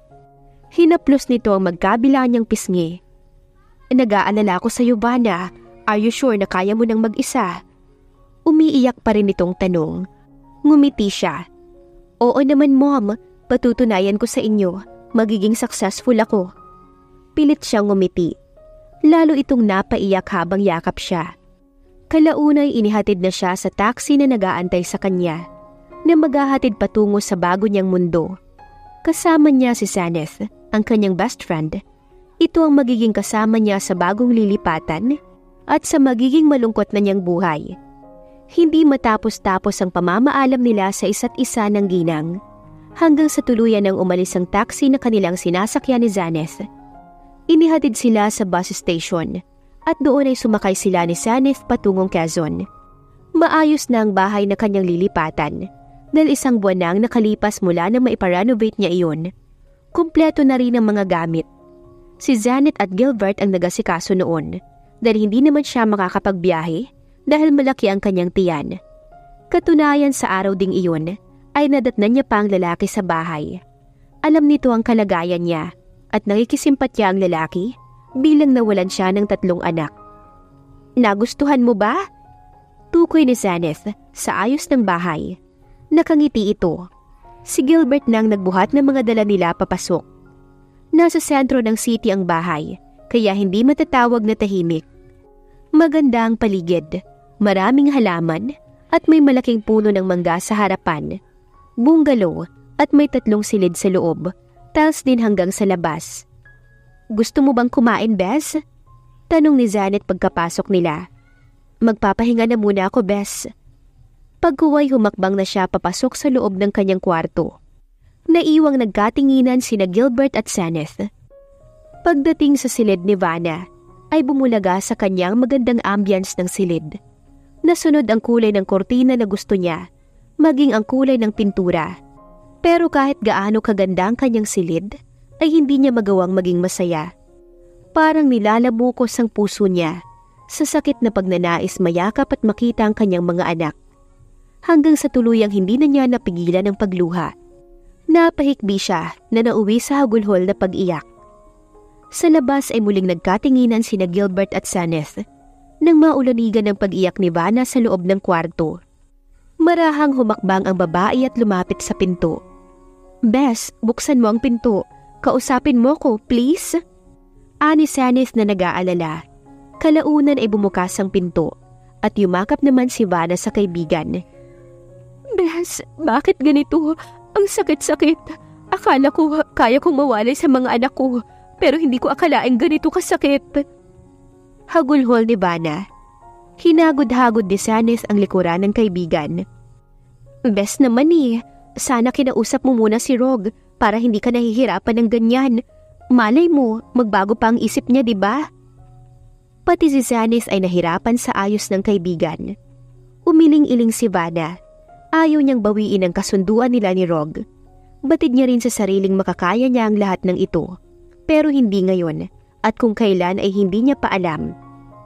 Gusto mo bang tawagan ko si Rog? Tanong pa ni Zenith. Tapos na siyang umiyak noon at nasa sala na sila. Naroon pa rin si Gilbert sa bahay. Umiling siya at nahihiyang tumingin sa dalawa. Pasensya ka na, Sir Gilbert. Wika niya sa lalaki. Ngumiti ito. Wala tayo sa trabaho, kaya wag mo na akong tawaging sir. Isa pa, hindi nagkakalayo ang edad natin. Huwag ka na ring humingi ng pasensya dahil naiintindihan ko ang nararamdaman mo. Basta, nandito lang ako, kami ni Zenith. Pahayag nito. Oo nga naman, Bes. Malay mo, itong si Sir Gilbert palang destiny mo. Biro ni Zenith sa kanya, saka humagikik. Na tinawanan lang din ng lalaki. Alam niyang nililibang lamang siya ng dalawa para kahit saglit ay makalimutan niya ang bigat ng kanyang dibdib. Wala siyang tugon, ni mag-react ay hindi niya ginawa. Naku, mabuti pa siguro magluto na ako. Mag-usap na muna kayong mabuti. Saka ito nanunod yung tumalikod. Napapangiti naman ang lalaki sa kanyang harapan habang namamasyal ang mga mata nito sa buong mukha niya. So, nagustuhan mo ba ang ayos ng bahay? Kumuha pa ako ng magaling na interior designer. Alam mo kasi si Mama, ayaw noon ng maraming display. Gusto niya yung picture lang nila ni Papa sa sala. Wika nitong natatawa. Kunwari ay inilibot niya ang paningin sa sala. Maliwanag dahil sa mint green na pintura. Salamat, Sir Gilbert. Gilbert na lang, ano ba? Tawa pa nito. Sige, Gilbert. Napipilitan niyang saad. Hindi naman kasi sila close ng lalaki. Kahit supervisor nila ito, at minsan nga'y nadadaanan niya lamang ito sa kung saan saang ward.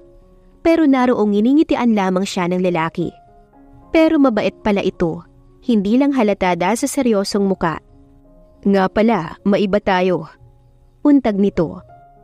May maliit akong business na ipinatayo. Baka want mong mag-invest. Subukan mo lang. May pa-seminar din ako next week para sa mga baguhan na gustong magnegosyo. Pwede ka rin mag-attend. Sabihin mo lang kung gusto mo at ako na ang bahalang sumundo sa'yo. Malaking tulong sa'yo to, Vanna, para hindi ka mag-isip ng kung ano-ano. May kasamang advice na sinabi ni Gilbert. Siya naman ay nagpasalamat na lamang. Hindi pa siya handa sa pagsisimula sa panibagong buhay. Pero tama ang lalaki. Kapag busy siya, ay hindi niya maiisip pa ang kanyang mga anak. Kaya pagkalipas lang ng 3 buwan, ay makikitang nagbabiyahe si Vanna pa Maynila kasama si Zaneth para mag-attend ng seminar. Gusto niyang pag-aralan ng isang bagay na bago pa lang sa kanya. Ito rin naman ang nais niya noon at balak niya ring dalawin ang kinikilalang ina ngayong nagbalik siya sa Maynila. Kumusta siya? Tanong ni Rog sa taong inutusan upang alamin kung nasaan si Vanna. 3 buwan nang nakakalipas noon at hindi niya alam kung bakit ganito ang nararamdaman niya since nawala sa tabi ang ina ng kanyang mga anak. Gusto niyang isipin na tama ang kanyang ama noon nang sabihin ito na kailangan ng kanyang mga anak ng isang ina na aagapay dito habang lumalaki at hindi siya magiging masaya kahit nakasama pa niya ang mga anak. Nararamdaman niya pa ring may kulang at heto, hindi niya mawari ang sarili dahil nga ba sa mga bata kung bakit nais niyang makita si Vanna or sadyang miss niya ito. Okay siya sir, kasama niyang kaibigan sa isang townhouse dito sa Quezon na pagmamay-ari ng isang Gilbert Velarde. Pagbabalita ni Tony sa kanya na isang detective. Gilbert Velarde? Bigla ay na-curious si Rog sa pangalan ng isang lalaki. Yes sir, ayon sa na-research ko, si Gilbert ang may-ari ng bahay na binili ni Miss Vanna dito sa Quezon at siya ring may-ari ng isang maliit na company kung saan nag-invest ang babae. Mabilis naman itong tugon. Saan niya nakilala ang taong yun? Mabigat niyang tanong. Hindi siya masayang malaman ng pagbabago ni Vanna, kalakip ng lalaking umaaligid dito. Ang pagkakaalam ko sir, dating nanunungkulan sa ospital na pinagtatrabahuan ni Miss Vanna. Pero ngayon ay nag-resign na rin ito at nag-focus sa kanyang business. Kinuha lahat ni Rog ang information tungkol sa lalaking nagngangalang Gilbert Velarde bago niya ibaba ang kanyang cellphone. Sa ngayon ay wala pa siyang plano. Gusto niya lang malaman ang kalagayan ng dalaga, kung okay ba ito, yun lang at wala nang iba. Pero hindi mapalagay si Rog. Kinahapunan paglabas niya ng opisina, ay nais niyang puntahan ang babae sa Quezon. Wala naman siyang balak magpakita dito. Ang nais niya lang ay masigurong okay ito. Umuwi muna siya sa bahay upang magbihis. Sa kanya tutunguhin ang lugar ng dalaga. Pwede rin namang doon na siya magpalipas ng gabi sa isang hotel. Pagdating sa bahay ay narinig niyang masayang nakikipag-usap ang kanyang ina sa cellphone. At dinig niyang tinawag nitong anak ang sino mang kausap nitong iyon. Malakas ang kutob niyang si Vanna ang kausap ng ina. Nagkubli siya sa may likod ng pintuan. Saka pinakinggan ang sinasabi nito. Iha, wag mo nang pahirapan ang sarili mo. Pwede mong dalawin ang triplets dito sa bahay. Hindi naman siguro ikagagalit ng anak ko yun. Ani Adriana sa kabilang linya. Dama ni Vanna ang paninikip ng dibdib at hindi mapigilan ang pagbulong ng luha sa mga mata na siyang kausap ng ginang sa kabilang linya. Gustuhin ko man mom pero ayaw kong ako mismo ang sumira sa usapan namin ni Rog. Wala akong karapatan sa kanila. Masaya na akong malaman na okay ang mga anak ko sa piling niya. Hindi pinahalata ni Vanna ang pagluha sa mga mata. 3 buwan din siyang nagmukmok sa loob ng bahay at hindi alam kung paano tatanggapin ang magkasabay na mawalay sa kanya, si Rog at ang kanyang mga anak. Pero heto, nasaktan ulit siya. Okay anak, walang problema sa akin. Ang mahalaga ay okay ka. Basta tatawag ka kapag may time ka. Huwag mong pabayaan ang sarili mo. Sabi nito sa kabilang linya. Yes mom, thank you so much. Nang maibaba ni Vanna ang linya, sa kanya sinulyapan si Zaneth na nag-aantay sa kanya at nakikinig lang sa usapan nila ng ginang. So, let's go. Nag-aantay na si Sir Gilbert sa restaurant. Masayang tanong ni Zaneth sa kanya. Pagkatapos nilang mag-attend ng seminar ni Zaneth, ay nagkaroon sila ng kaunting kaalaman tungkol sa pagpapatayo ng isang maliit na negosyo. At napag-alaman nilang hindi madali, bagaman ay nahikayat siya ni Gilbert na mag-invest dito. Ayaw niyang sayangin ang perang nakuha niya mula kay Rog dahil kapalit nito ang kanyang sakripisyo, lungkot at pangungulila sa kanyang mga anak at sa lalaking mahal na mahal niya. Kaya ayaw niyang magkamali sa kanyang mga desisyon. Mom, si Vanna ba ang kausap mo? Tanong ni Rog sa ina pagkapasok niya sa bahay. Tapos na itong makipag-usap sa cellphone. Kaya umalis na rin siya sa kanyang pinagkukublihan. "Oh, ikaw pala yan, iho. Yes, tama ka. At nandito siya sa Maynila. Hindi nga lang sinabi ang address niya. Bakit mo naman na itanong?" Interesanteng tinapunan siya nito ng tingin. Nag-iwas siya ng mga mata. Hindi niya alam kung bakit ba siya nagtanong pa. Wala. Nag-aalala lang ako na baka makalimutan niyang bayad na siya at maghabol siya sa mga anak ko. Ni Rog, na nilangka pa ng iritasyon ng boses. Hindi iyon ang totoo niyang nararamdaman, pero hindi alam ni Rog kung bakit kailangan niyang sabihin. Bumuntong hininga ang kanyang ina. "Iho, matagal nating nakasama si Vanna. Alam mong hindi siya ganoong klaseng tao. Hindi niya sisirain ang napagkasunduan niyo. Pero anak, isipin mo rin sana ang damdamin ni Vanna bilang isang ina ng triplets. Hindi madali para sa aming mga ina ang mawalay sa anak. At siguro, may mabigat siyang rason kung bakit siya pumayag na maging surrogate mo, hindi lang dahil sa pera." Mahabang sabi ng ginang. Hindi sumagot si Rog, pero napapaisip din siya sa sinabing rason ng kanyang ina. Pero sa huli, ay tila ba wala na siyang pakialam pa tungkol sa bagay na iyon. Ang lahat ay nangyari na. Nasa kanya na ang mga anak na nais niya. Kaya ang nais na lang din niya ay nasa mabuti si Vanna. At dahil nasa Maynila pala ang babae, ay hindi na siya tumuloy pa sa Quezon. Matapos ang pag-uusap nila ng kanyang ina, ay sa kwarto ng triplet siya tumuloy. Kasama ng 3 anak ang dalawa nitong yaya. "Good afternoon, sir." Bati sa kanya ng 2 yaya na tinugon niya ng ngiti. Sa kanilapitan ng gising ng mga anak. Binati niya ang mga ito at kasabay na hinalikan. Tuwang-tuwa ang 3 na tila ba nakilala kaagad siya. Panay ang sipa ng mga paa at pilit inaangat ang munting braso na gustong magpakarga sa kanya. Pinagbigyan niya ang mga anak na buhatin ito. At habang buhat ang isang anak, ay sumagi naman sa alaala niya si Vanna. Hindi kasi nito naranasan mayakap at mahawakan ng mga anak nila. Hindi nito nadamang masarap na pakiramdam na mahawakan ng mga bata. Napakalupit ba niya talaga sa babae? Ano nga kaya ang tunay na nararamdaman nito ngayon? Hinalikan niya ang anak.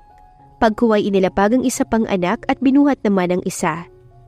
Nilaro-laro niya ang maliit nitong kamay at pinugpog ng halik sa liig kaya napahagikik ito. Good mood ang 3 dahil pangiti-ngiti sa kanya at nahawa sa tawa ng isa. Hanggang sa binuhat na rin niya ang isa pang anak. Nanatili siya ng ilang sandali sa kwarto ng mga anak habang nakikipaglaro dito. Na-enjoy naman niya hanggang sa makaramdam siya ng antok kaya kinailangan na niyang lumabas para makatulog na ang mga anak niya. Masaya naman siya kanina habang kalaro ang mga anak niya. Pero bakit ganon? Parang may kulang. Dama niya iyon habang nagbibihis siya sa kanyang sariling silid. Makalipas ang 3 taong pag-aaral ni Vanna bilang business partner ni Gilbert, ay unti-unti niya nang nagagamay ang pagpapatakbo ng kanilang negosyo. Sa tulong na rin ni Gilbert na palaging nakaalalay sa kanya. "Mama, gusto ko po nun." Mula sa kanyang likuran, ay narinig ni Vanna ang maliit na boses ng isang bata. Sa tansya niya, ay nasa 3 gulang na ito. Narito siya ngayon sa isang branch nila sa mall para silipin ang stock ng kanilang mga produkto ni Gilbert. Mga iba't ibang klaseng laruan iyon na sa tuwing magagawi siya rito ay nagpapaalala sa kanyang mga anak. Ang wika ni Gilbert sa kanya ay mahilig daw talaga itong mangolekta ng mga laruan na kahit noong bata pa ito ay pangarap na ng lalaking magkaroon ng pagawaan ng mga laruan balang araw na nakatuwaan na ng lalaki.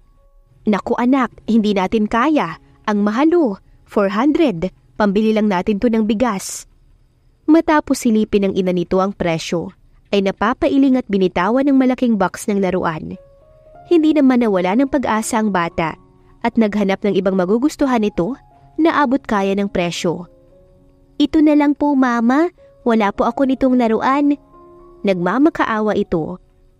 Muling sinilip ng ina ang presyo, kaya nanlaki ang mga mata nito dahil mas mahal pa iyon sa unang nagustuhang laruan ng bata. "Anak, pwede bang lumabas na tayo rito? Masyadong mahal." Wika ng ginang at kinarga ang anak.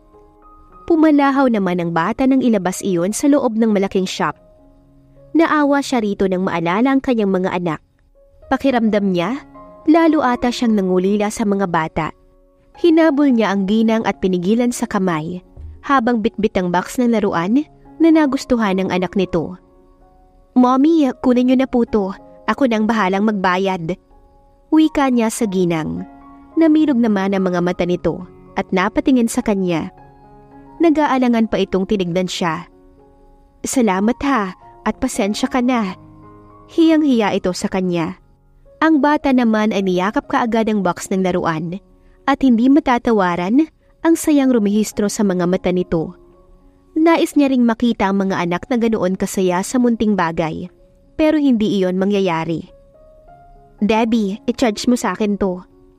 Wika niya sa babaeng nasa counter nang ilagay sa harap nito ang box ng laruan. "Yes, ma'am." Ninitian siya nito matapos tumango. Ang ginang naman ay napatingin sa kanya. "Naku ma'am, salamat ulit ha. Nakailang balik na po talaga kami rito dahil magaganda ang laruan.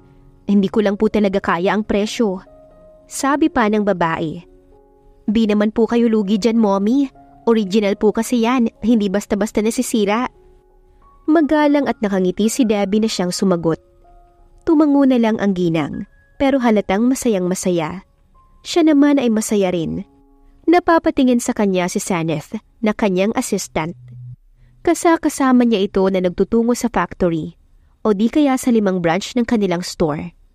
"Hindi mo man aminin sa akin, pero alam kong namimiss mo na ang mga anak mo ng sobra. Hanggang kailan mo sila titiisin, Vanna? 2 taon nang nakakalipas. Kaya mo pa ba?" Tanong nito habang nasa kotse na sila patungo sa Las Piñas, sa isa pa nilang branch. Dama niyang nag-init ang kanyang mga mata at bahagyang nanikip ang kanyang dibdib. Gusto niyang magsalita pero tila may nakabara sa kanyang lalamunan.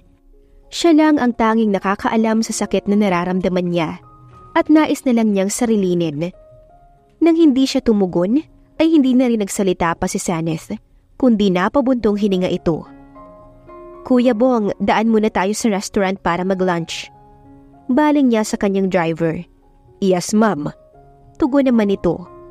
Kinuha naman ang cellphone para magpadala ng mensahe kay Gilbert na hindi siya makakarating sa lunch nila. 2 oras din silang naipit sa traffic kanina. Ilang minuto ang lumipas ay tumawag si Gilbert, kaya nanunodyo sa kanyang tingin ni Saneth. Alam kasi nito na nagpaparamdam sa kanyang binata, pero matagal niya nang inamin sa lalaking may iba na siyang mahal at si Rog iyon, kaya magkaibigan na lang sila ni Gilbert. Kung titignan, ay mas bagay si Saneth at Gilbert, same single. "Hi!" Bungad niya sa tawag nito. "Hihintayin kita sa office. Anong oras ka makakarating?" Bungad nito. "Bukas na lang siguro ako magre-report. Kukulangin ako ng oras. Malayo ang Las Piñas." Tugon niya. "How about the presentation tomorrow?" Excited nitong tanong. Napaisip siya. Ang totoo, nagawa niya na iyon kagabi. Pero dahil sa nangyari kanina sa store, ay tila may nais siyang baguhin sa presentation niya para bukas. "I'm ready." Sabi na lang niya sa binata. Naisip niyang aagahan na lang umuwi mamaya para magawa niya ng maaga mamayang gabi. "Good. So magkita na lang tayo bukas. Ingat." Matapos maibaba ang linya, ay sakto namang pumarada ang kotse sa tapat ng isang resto. Sinulyapan niya si Saneth, kaya sabay na silang bumaba. Pagpasok sa loob ng resto, ay ito na rin ang nag-order para sa kanilang lahat, kasama si Kuya Bong. Habang kumakain ng tatlo, ay lihim namang nakatanaw si Rog sa dalaga sa hindi kalayuan sa loob ng kanyang tinted na sasakyan. Ilang taon na ba niyang ginagawa ito? Ang i-check araw-araw si Vanna to make sure na okay ito at walang ibang umaaligid. Nasusian niya na ang Gilbert na yon, kaya alam niyang hindi na ito magkaka-interes pa sa babae. Oo, nakipagkita siya kay Gilbert para balaan na wag liligawan ng ina ng kanyang mga anak kung ayaw nitong sirain niya ang buhay nito. Mabuti naman at wala na siyang makitang mali sa kilos nito. Dahil kung hindi, malalaman nitong hindi siya nagbibiro. Kinuha niya ang cellphone at kinuhanan ng larawan ng babae. Pagkuwa'y tinitigan niyo ng naka-zoom. She's totally changed, nag-matured, tipong lalong gumanda kahit nasa malayo.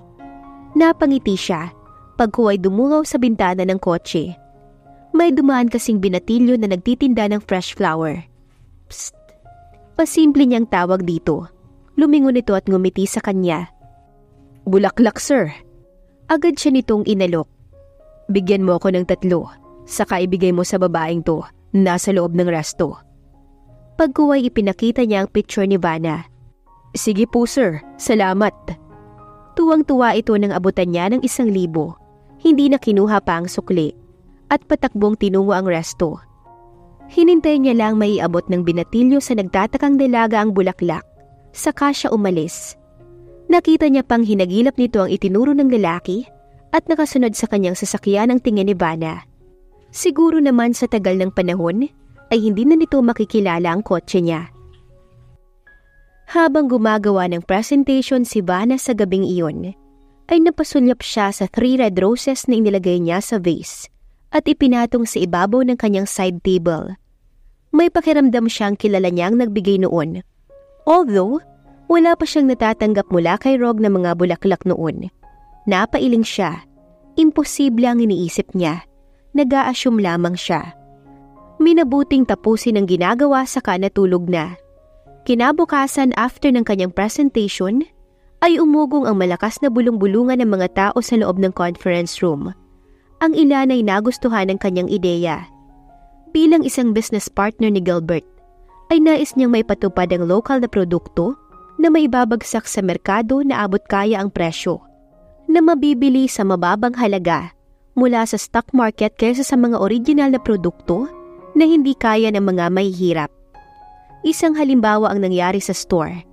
Maraming hindi afford ang mamahaling laruan samantalang kaligayahan iyon ng munting bata. Bakit nila ipagkakait na sumaya ang mga ito sa pamamagitan ng kanilang produkto? Sinang-ayunan ni Gilbert ang kanyang presentation at ng ilan, pero ang iba ay kumalma. Mura nga daw pero hindi matibay.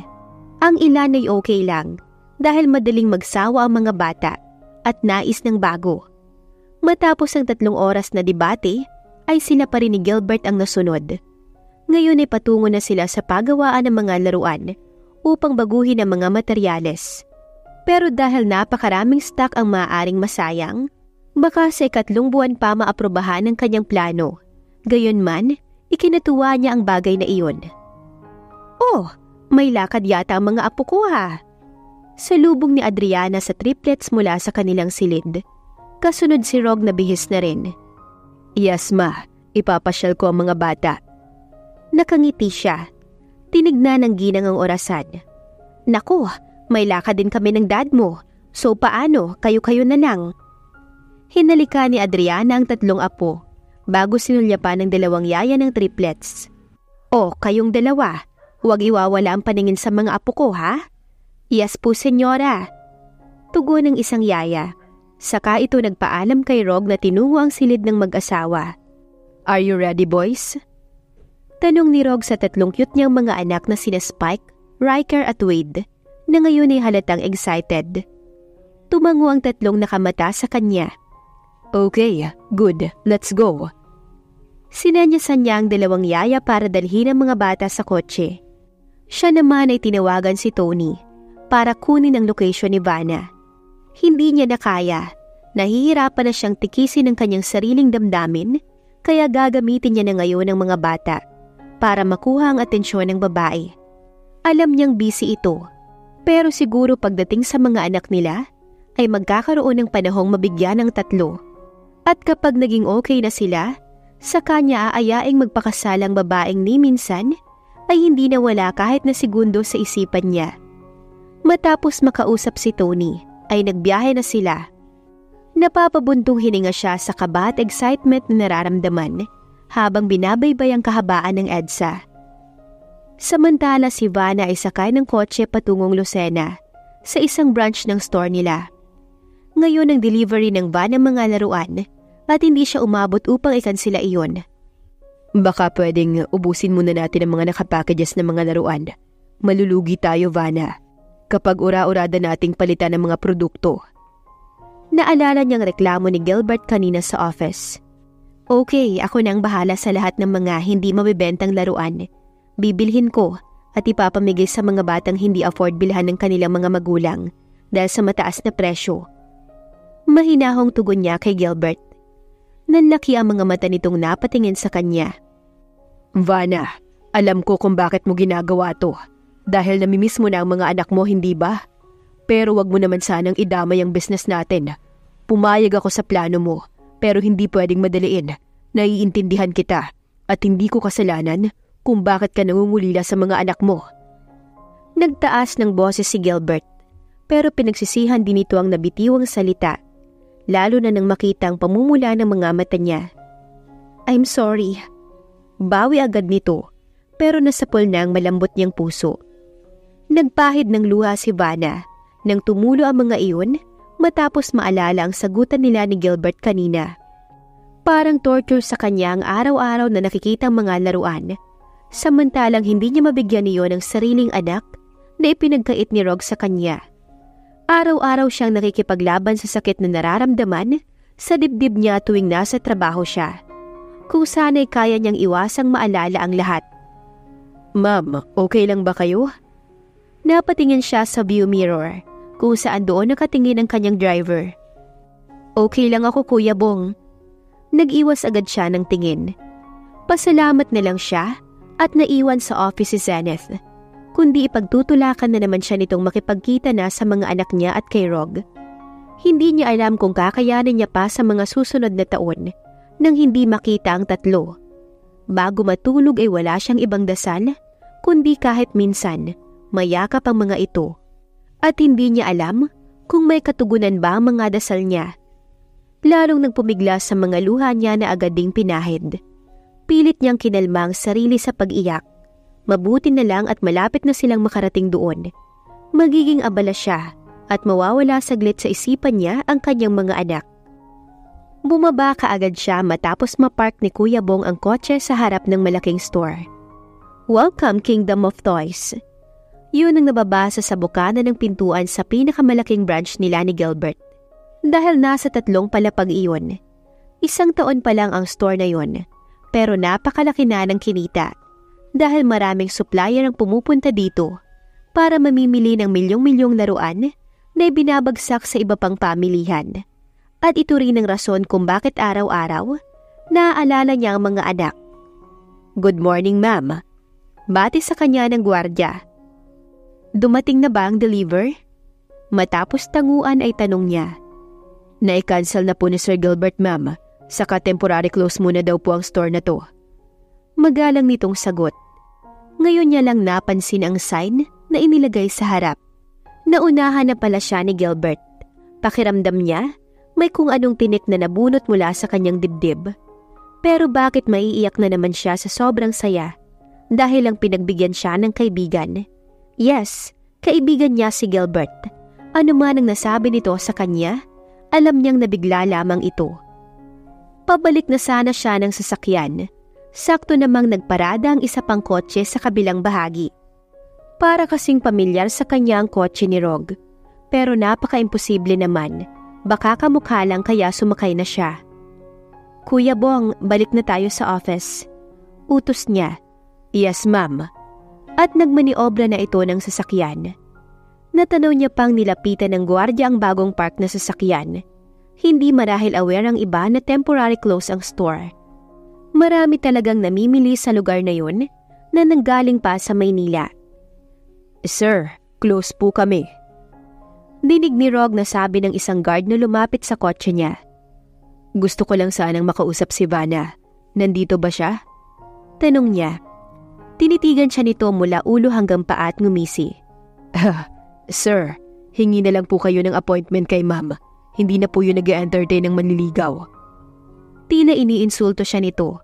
Naikuyom niya ang kamao. Pero nagtimpi siyang sabihing ina ng mga anak nila ang kanyang tinutukoy. Pero minabuting umalis na lang. Alam niyang mahirap hagilapin si Vanna. Dahil busy ito kaya tinawagan niya na lang ang sekretary ng babae at nag-appoint ng meeting nilang dalawa. Tingnan niya na lang kung matanggihan pa siya nito. Good morning, Bess. May appointment ka kay Mr. De Los Santos ngayong umaga at kay Mr. Montesalvo mamayang lunchtime. Salubong ni Janet kay Vanna pagkapasok niya pa lang sa office ngayong umaga. Napakunot noo siya sa huling binanggit nitong pangalan na tila pamilyar sa kanya. Si Rog kaagad ang pumasok sa kanyang isipan. Sa bagay, hindi naman talaga nawala sa isipan niya ang ama ng kanyang mga anak. Simula noon hanggang ngayon, napailing si Vanna. Maraming Montesalvo sa buong mundo. Hindi nag-iisa ang may-ari ng matunog na apelyidong yon. Pero kung sakaling si Rog man ang lalaking nag-appoint sa kanya, ay mas ikasisiya niya. Napakatagal nang hindi niya nakikita ang lalaki at sobrang miss niya na ito. Kamusta na nga kaya ang mahal niya? Pilit munang iwinaglit sa isip ni Vanna ang lalaki at itinuon ang atensyon sa mga bagay na dapat niyang unahin. May mga ilang papel sa kanyang mesa na kailangan niyang pirmahan at pagkatapos noon ay tinungo niya na si Mr. De Los Santos. Maikli lang naman ang naging pag-uusap nila at hindi iyon umabot ng 30 minutos kaya nakabalik kaagad siya sa office upang mag-prepare para sa lunch meeting niya kay Mr. Montesalvo. Samantala, nasa opisina din ito si Rog sa mga sandaling iyon at hinihintay ang pagdating ng tanghalian. Hindi na siya mapakali na kinansela lahat ng appointment niya sa iba para sa pagkikita nila ngayong araw ni Vanna. Naroong umupo sa kanyang swivel chair, naroong tumayo na naman sabay tingin ng oras. Nagpa-reserve na rin siya ng restaurant para sa kanila ni Vanna mamaya at wala na siyang ibang gagawin ngayon kundi hintayin ang oras ng muling paghaharap nila ng babae. Matagal niya nang hinihintay ang pagkakataong yun at hindi na niya kaya pang palagpasin. Pasado 11:00 ng tanghali ay lumabas na siya sa kanyang opisina at tinungo ang kanyang kotse. Wala pang ilang minuto ay nagbabiyahe na siya patungo sa lugar kung saan sila magkikita ni Vanna. "Good afternoon, sir." Ngiti ng gwardiya pagkapasok niya sa loob ng restaurant. Binati din kaagad siya ng isang waiter na sumalubong sa kanya at inihati din siya sa VIP room na pinireserve niya para sa kanila. Wala pa ang babae pagpasok niya sa loob, pero 30 minutes pa naman kaya hindi siya nag-aalalang darating ito. Nagpasalamat siya sa waiter at nag-order na para sa kanila ni Vanna. "Kuya Bong, balikan mo na lang ako mamaya dito. Tatawagan na lang kita. Ihatid mo muna to kay Gilbert." Pagbaba ni Vanna sa tapat ng restaurant na pagkikitaan nila ni Mr. Montesalvo, ay inabot niya ang isang portfolio sa kanyang driver na laman ng kanyang report. Naiwan niyon sa kotse niya kaninang umaga, kaya hindi niya naibigay kay Gilbert nang magkita sila. Malapit lang din naman ang restaurant sa office, kaya hindi hassle kung babalik ito sa office. "Yes ma'am, ako na po ang bahala." Tinanguan siya at ngumiti. Siya naman ay naglakad na palapit sa restaurant. Agad siyang binati ng gwardiya maging ang isang waiter na sumalubong sa kanya. Sinamahan din siya ng waiter matapos sabihin na kamiting niya sa lugar na yon si Mr. Montesalvo at naroon na pala ito sa isang VIP room at hinihintay na siya. Alam niyang tanging mayayaman lamang ang nakaka-afford ng ganoong klaseng VIP. Tumikim siya. "Good afternoon, Mr. Montesalvo." Bati niya sa lalaking nakatalikod sa kanya. Agad itong humarap sa kanya, kasabay ang panlalaki ng kanyang mga mata. Hindi siya nagkamali ng akala. Si Rog nga iyon.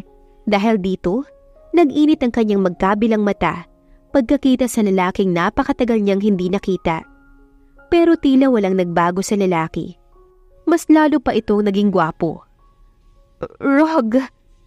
Dama niya ang panginginig ng laman dahil sa matinding pananabik sa lalaki. "Yes, ako nga. Kumusta ka na, Vanna?" Tanong ni Rog sa babaeng tulala sa kanyang harapan na hindi makapaniwalang siya ang naroon. Pinigilan niya muna ang sarili sa pagnanais na yakapin agad ito dahil sa sobrang pagkamis niya sa babae. Nag-iwas ito ng tingin sa kanya na tila naguguluhan. Marahil nagtataka kung anong sadya niya. "Okay naman ako, Rog. Ikaw? At ang mga bata, kamusta sila?" Tanong nito. Agad na nagulap ang mga mata nito. Nabasa niya roon ang lungkot at pangungulila nito sa mga anak nila. At nasasaktan siyang makita itong malungkot dahil sa kanya. Marahan siyang humakbang palapit sa babae. Malapit na malapit. nung halos wala ng pagitan sa kanila. Hanggang sa nakatingala na ito sa kanya, hanggang balikat niya lang ito. I'm sorry, Vanna. Sinaktan kita. Alam kong miss mo na ang mga anak natin. Pangako, simula ngayon, hindi na tayo magkakahiwalay. Magkakasama na tayo ng ating mga anak. Sa kanya ito niyakap ng mahigpit at sabik na sabik. Dama niyang yumugyog ang balikat ni Vanna at mahigpit itong yumakap sa kanya. Pinakalma niya muna ito habang hinahagod ang likod at mas lalo niyang niyakap ang babae. Para kay Vanna, tila panaginip ang lahat ng nangyayari ngayon habang nakakulong siya sa mga bisig ni Rog.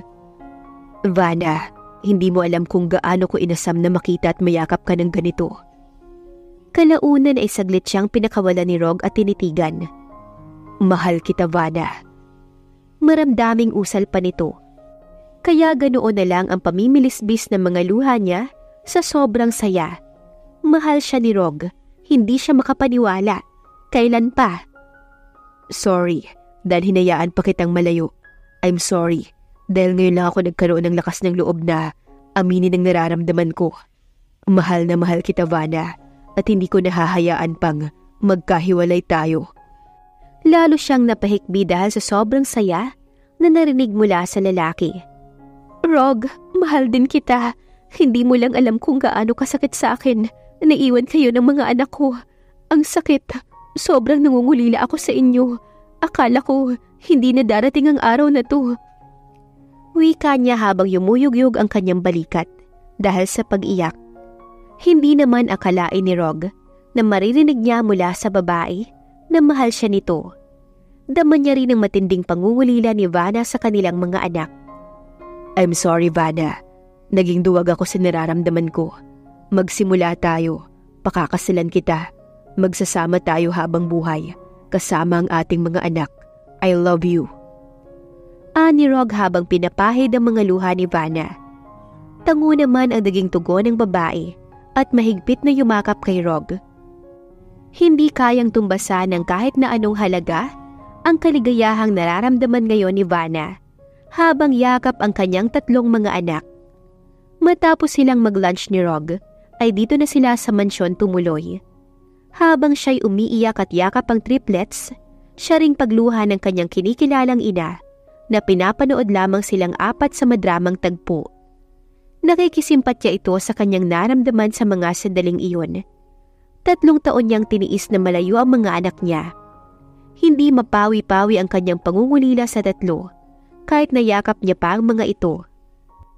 Anak ko! Isa-isa niyang hinawakan ng bawat pisngi ng 3 anak at binigyan ng tagi-isang halik sa pisngi. Blanko ang ekspresyon ng 3 bata ng halikan niya at matagal na yakap na makikita ang pagtataka sa mga ito. Ako ang mama niyo! Pagpapakilala niya sa 3 habang umiiyak at pinapahid ang mga luha. Mama? Pag-uulit ng isa niyang anak. Nangislap ang mga mata nito sa tuwa at bahagyang ngumiti na tumingin kay Rog na namumula rin ang mga mata. Tanda na mangiyak-ngiyak din ito. Ramdam din ni Rog ang pangungulila ng mga anak sa sariling ina na ipinagkait niyang makasama nito ng matagal na panahon. Di nakatiis ang lalaki na nilapitan ng mag-iina at niyakap. Humingi din ng sorry ang lalaki sa mga anak dahil pinagkait niya ang mahabang panahon na makasama ng 3 si Vanna. Lalong napaiyak ang ginang sa sayang nararamdaman habang nanonood lamang sa mga ito. Sa wakas ay buo na ang pamilya ng kanyang panganay. Hindi alam ni Vanna kung ilang minuto na niyang yakap ang mga anak na para bang ayaw ng bitiwan. Siya ang nagpakain sa mga ito at naglinis ng katawan bago matulog sa gabing iyon. Ganoon kabilis ang oras na kasama niya ang mga anak. Hanggang sa natulog na sina Riker, Wade at Spike, ay nanatili siya sa mga ito. Hindi alintana ni Vanna ang kaibigang tumatawag sa kanya sa cellphone na nag-aalala na rin dahil hindi pa siya umuuwi. Hey, magpahinga na tayo. Masuyong wika ni Rog nang pumasok ito sa kwarto ng mga bata. Nananatili siyang nakatitig sa 3 anak. Si Wade at Riker ay hawig na hawig ito sa ama, pero si Spike naman ay namanang bilugan niyang muka. Naramdaman niyang niyakap siya ng lalaki mula sa kanyang likuran at ibinaon ang muka sa pagitan ng kanyang balikat. Anong favorite colors nila? Paboritong pagkain? Anong salita ang unang lumabas sa bibig nila? Tanong niya sa lalaki na halos mabasag na naman ang boses. Sa halip na tumugon, ay iniharap siya ni Rog at tinitigan. Vanna, huwag mo nang isipin pa yon, okay? Ang mahalaga ay ang ngayon. Tulad ng sinabi ko, hindi na tayo magkakahiwalay pang muli. Mahal na mahal kita. Saka siya kinintala ng halik sa labi. Banayad at saglit lang saka siya niyakap muli. Halika na, matulog na tayo, okay? Bukas, kukunin natin ang mga gamit mo. Masuyong hinaplos ni Rog ang kanyang pisngi bago siya nginitian, habang siya ay pinagsasawang titigan ng mukha ng lalaki na mahal niya, habang si Rog naman ay ganoon din. Matagal nag-usap ang kanilang mga mata bago pabuhat na siyang dinala ni Rog sa kanilang silid upang magpahinga na. Hindi naman dinala ni Vanna ang lahat ng kanyang mga damit nang umalis siya sa bahay. Kaya naman may napagbihisan pa siya. Hindi nakatiis si Rog na pasukin sa banyo ang babae habang naglilinis ng katawan. Nasasabik na siyang maangkin itong muli. Gusto niyang mapawi ang kanyang pangungulila sa babae ngayong gabi. Nang buksan niya ang pinto, ay nagulat ito at napatakip sa walang sapin na katawan. Napapalunok ito habang nakatingin sa kanya. At para patas, tinanggal niya rin ang lahat ng suot niya bago ito nilapitan at buong pagsuyong hinalikan sa labi. At hinaplos ang isang parte ng katawan nito na tanging siya lang ang nagmamay-ari. Napapikit si Vanna at naibulong ang pangalan niya. Sa gabing iyon, kapwa nila ipinadama sa isa't isa ang matinding pangungulila at pagmamahal. Kinabukasan maaga pa'y umuwi na si Vanna sa bahay. May sarili silang tirahan ng kaibigan dito sa Maynila dahil malayo ang Quezon at everyday weekend lamang sila umuwi doon. Bes naman, nag-alala ko sa'yo. Yun pala, ibang meeting na ang ginawa niyo ni Mr. Montesalvo. Humahagikik na tudyo ni Zaneth. Kasama niya kasi ang lalaki na pumunta doon para kunin ang kanyang mga gamit. Nagpaalam na rin siya sa kaibigan. Hindi ko alam na si Rog ang nag-appoint ng meeting na yun. Alam mo bang sa unang pagkakataon ay nayakap ko ang mga anak ko? Bes, sobrang saya ko kahapon. Hindi ko kayang ipaliwanag. Mangiyak-iyak niyang saad habang nag-iimpake. Nawalang mapanood yung aura ni Zaneth at naging seryoso din ito. Niyakap pa siya. Masaya ako, Bes, dahil alam kong ito na ang matagal mong hinihintay, ang makasama mo ang anak mo at si Rog. At dahil naiinggit ako sa iyo, siguro maghahanap na lang din ako ng magbibigay sa akin ng triplets. Malungkot pala yung palaging mag-isa sa buhay. Nakangiti pa rin ito. Hangad ko rin na maging masaya ka, Bes. Tama ng pagiging playgirl, tumatanda na tayo. Tugon niya, kaya inirapan siya nito sa pambubuska niya sa kaibigan. Matapos nilang magpaalam sa isa't isa, ay umalis na silang dalawa ni Rog. Papasok na sila pareho ng lalaki sa opisina. Tinawagan na lamang ang driver kung saan siya susunduin sa umagang yun. At nauna na nga nitong naihatid si Zaneth dahil alas 9 na siya nakapasok sa office. Hinintay pa niyang magising ang mga anak at nagpaalam muna siya sa tatlo. Bagaman hindi siya kilala ng mga ito, ay unti-unti niyang sasanayin ang mga bata na kasama siya. Kinahaponan ay si Rog ang sumundo sa kanya. Wala pang alas 5 yun, saktong kausap niya pa si Gilbert. Doon niya napag-alamang magkakilala na pala ang dalawa, matapos batiin ang isa't isa. Saan kayo nagkakilala ni Gilbert? Curious niyang tanong sa lalaki habang pauwi na sila sa bahay. Bakit wala man lang siyang kaalam-alam tungkol sa bagay na yon? Same kaming nasa larangan ng business, kaya imposibleng hindi kami magkakilala. Palusot ni Rog dahil ayaw niyang aminin na binalaan niya si Gilbert na wag liligawan si Vanna. Hindi kumbinsido ang babae, kaya ayaw nitong tanggalin ang mga mata sa gwapong lalaki. Nag-appoint ito ng meeting sa kanya, meaning to say, alam ni Rog na business partner niya si Gilbert. At dahil magkakilala ang dalawa, matagal na itong nakikibalita sa kanya. Sa isipang iyon ay napangiti siya What? Tanong nito pagkakita sa mga ngiti niyang iyon. May naisip lang ako pero akin na lang yun. Umayo siya ng upo at ibinaling sa labas ng kotse ang paningin. Nagtaka pa siya kung bakit nag-U-turn ang lalaki at inihinto sa isang restaurant ang kotse. Napangiti naman si Rog pagkakita sa reaksyon ng dalaga. Wala itong kaalam-alam na ngayong araw siya magpo-propose ng kasal. Pagpasok nila sa restaurant ay handa na ang kanyang mga kasabwat. Namimilog naman ang mga mata ng babae dahil sa kakaibang ayos ng restaurant. Pero hindi siya nagpahalata. Nag-order siya at sabay silang kumain na masaya. Pagkatapos ay saka siya lumuhod sa harapan nito at naglahad ng singsing. Ang mga kasabwat naman niyang staff ng restaurant ay tinaas din ng hawak na mga letrang may nakasulat na "Will you marry me?" Hanggang sa napapaiyak itong napatingin sa kanya at sumagot ng yes. 2 years after ng kasalang Rog at Vanna, ay naging masayang mag-asawa sa piling ng kanilang triplets. "Mama, gusto ko po ng isang yun." Turo ni Riker sa isang box ng malaking laruan. "Mama, ako din po. I want those toys." Singit naman ni Wade nang inunguso ang kasing laki ng box na pinili ni Riker. Hindi naman nagpahuli si Spike. Malaking basketball set ang pinili nito na nakalagay din sa malaking box.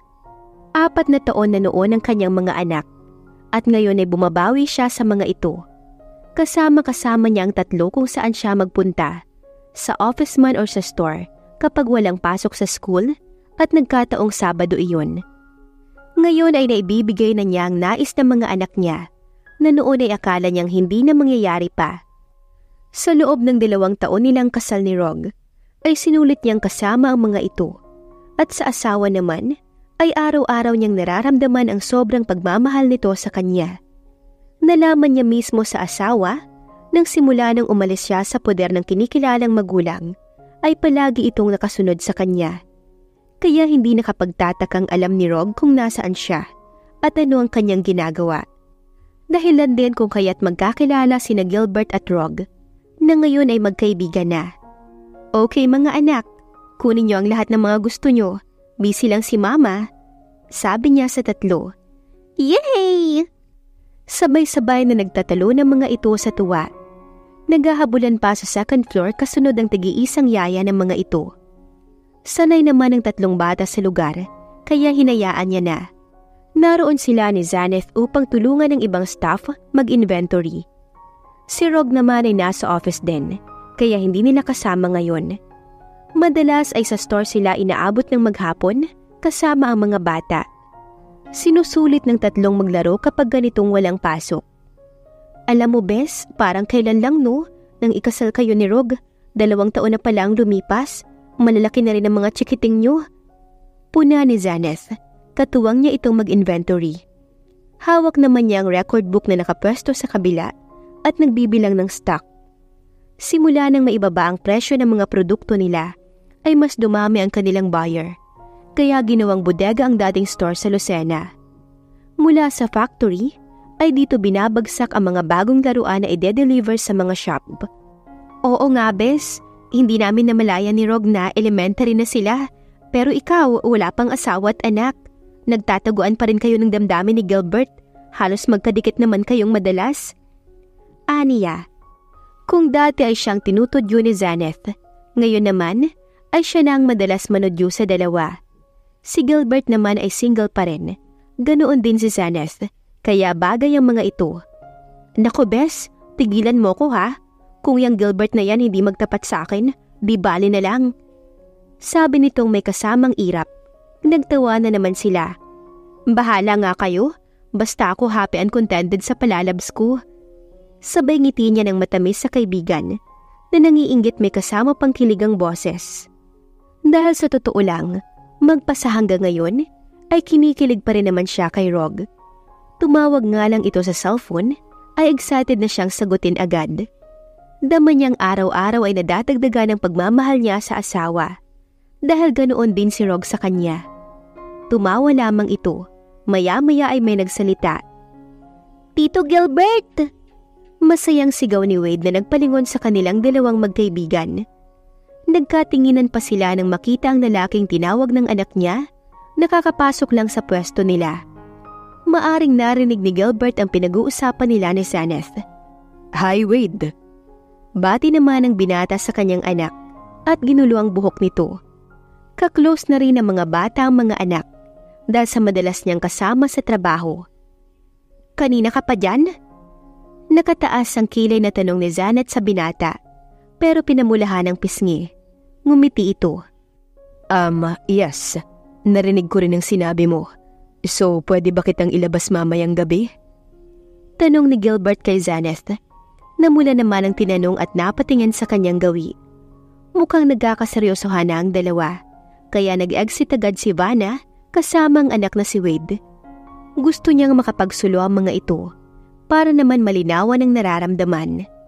"Bes, wag mo kong iwan dito! Hoy!" Sigaw ni Zaneth, pero tila wala siyang narinig. Kinahaponan ay maagang sinundo ni Rog ang kanyang mag-iina sa opisina dahil naroon na raw ang mga ito galing sa bodega. Pasado 5:00 na iyon ng hapon at miss niya na ang mga ito. "Papa!" Masayang salubong ng 3 anak sa kanya, saktong pagpasok sa loob ng office ni Vanna. Isa-isang humalik sa kanyang 3 at as usual, nag-aagawang magkwento. Ito ang namimiss niya sa kanyang mga anak. Bumalik din kaagad ang mga ito sa paglalaro. Siya naman ay binalingang nakangiti ang asawa. "Hi." Ngiti niya sa asawa. "Are you ready?" Tanong niya pa. Hindi na siya nakatiis at kinintala na ito ng halik sa labi. "I miss you." Sabay bulong. Ngumiti ito at yumakap kaagad sa kanya. "I miss you too, Rog. At yes, I'm always ready." Naging pilya ang tugon nito, kaya mahinang natawa si Rog dahil sa ibang laman ng isipan. Ikinubli niya kaagad ang asawa sa 3 anak at siniil ng maalab na halik sa labi. Ang siste, nakatalikod ang dalawa sa likod ng mataas na shelf. "Rog, anong ginagawa mo?" Nagtataka at pabulong na tanong ni Vanna. Natatawa siya sa pagiging agresibo ng asawa. "I thought you're ready." Pilyo ding bulong ng asawa malapit sa kanyang tenga. At dahil sa mainit nitong hininga, ay kinikilabutan siya. Para na namang kinikiliti ang pakiramdam niya at idinaan niya sa ngiti. Namiss niya rin ang asawa sa tuwing nagkakahiwalay sila. "I love you." Ganti niyang tugon sa asawa at malambing na yumakap dito. "I always love you, wife." Nasa kalagitnaan silang dalawa ng lambingan nang may biglang magsalita. "Mama, Papa." Boses ni Spike na nakangiti habang nakasilip sa kanilang dalawa. Dahil dito, mabilis niyang nabitiwan ang asawa. Tinutulungan ko lang ang mama mo na ayusin ang damit niya." Kunwari ay sabi ni Rog at inunat ang kanyang damit pababa. Nakapagtatakang naililis pala nito iyon ng ganon kabilis nang hindi niya namamalayan.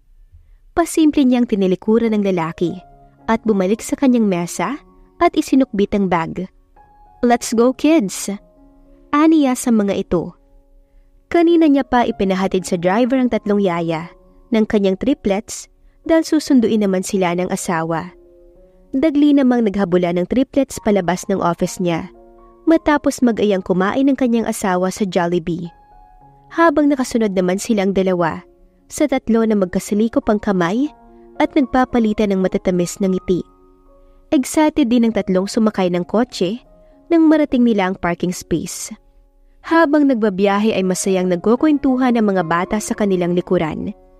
Nakikinig lamang silang mag-asawa at paminsan-minsan ay nagpapalitan ng ngiti. Wala nang masihigit pa sa sayang nararamdaman ni Vanna ngayong buo na ang kanyang pamilya. Ngayong kasama niya ang kanyang mga anak at mahal na rin siya ng lalaking mahal niya. Pakiramdam niya ay wala na siyang mahihiling pa. Wala mang kinagisnang totoong pamilya. Subalit binusog naman siya ng pagmamahal ng asawa at mga anak. Ngayon ay hindi na siya natatakot mag-isa. Habang si Rog naman ay ganoon din ang sayang nararamdaman. Ngayong kasama niya na ang babaeng mahal at nais makasama habang buhay. Kapiling ang 3 pinagkaloob sa kanyang mga anak. Ay kontento na siya. Plus ang kanyang magulang na nandyan at patuloy na gumagabay sa kanila ni Vanna na siyang nais niya ring paggabay sa kanyang mga anak. The End.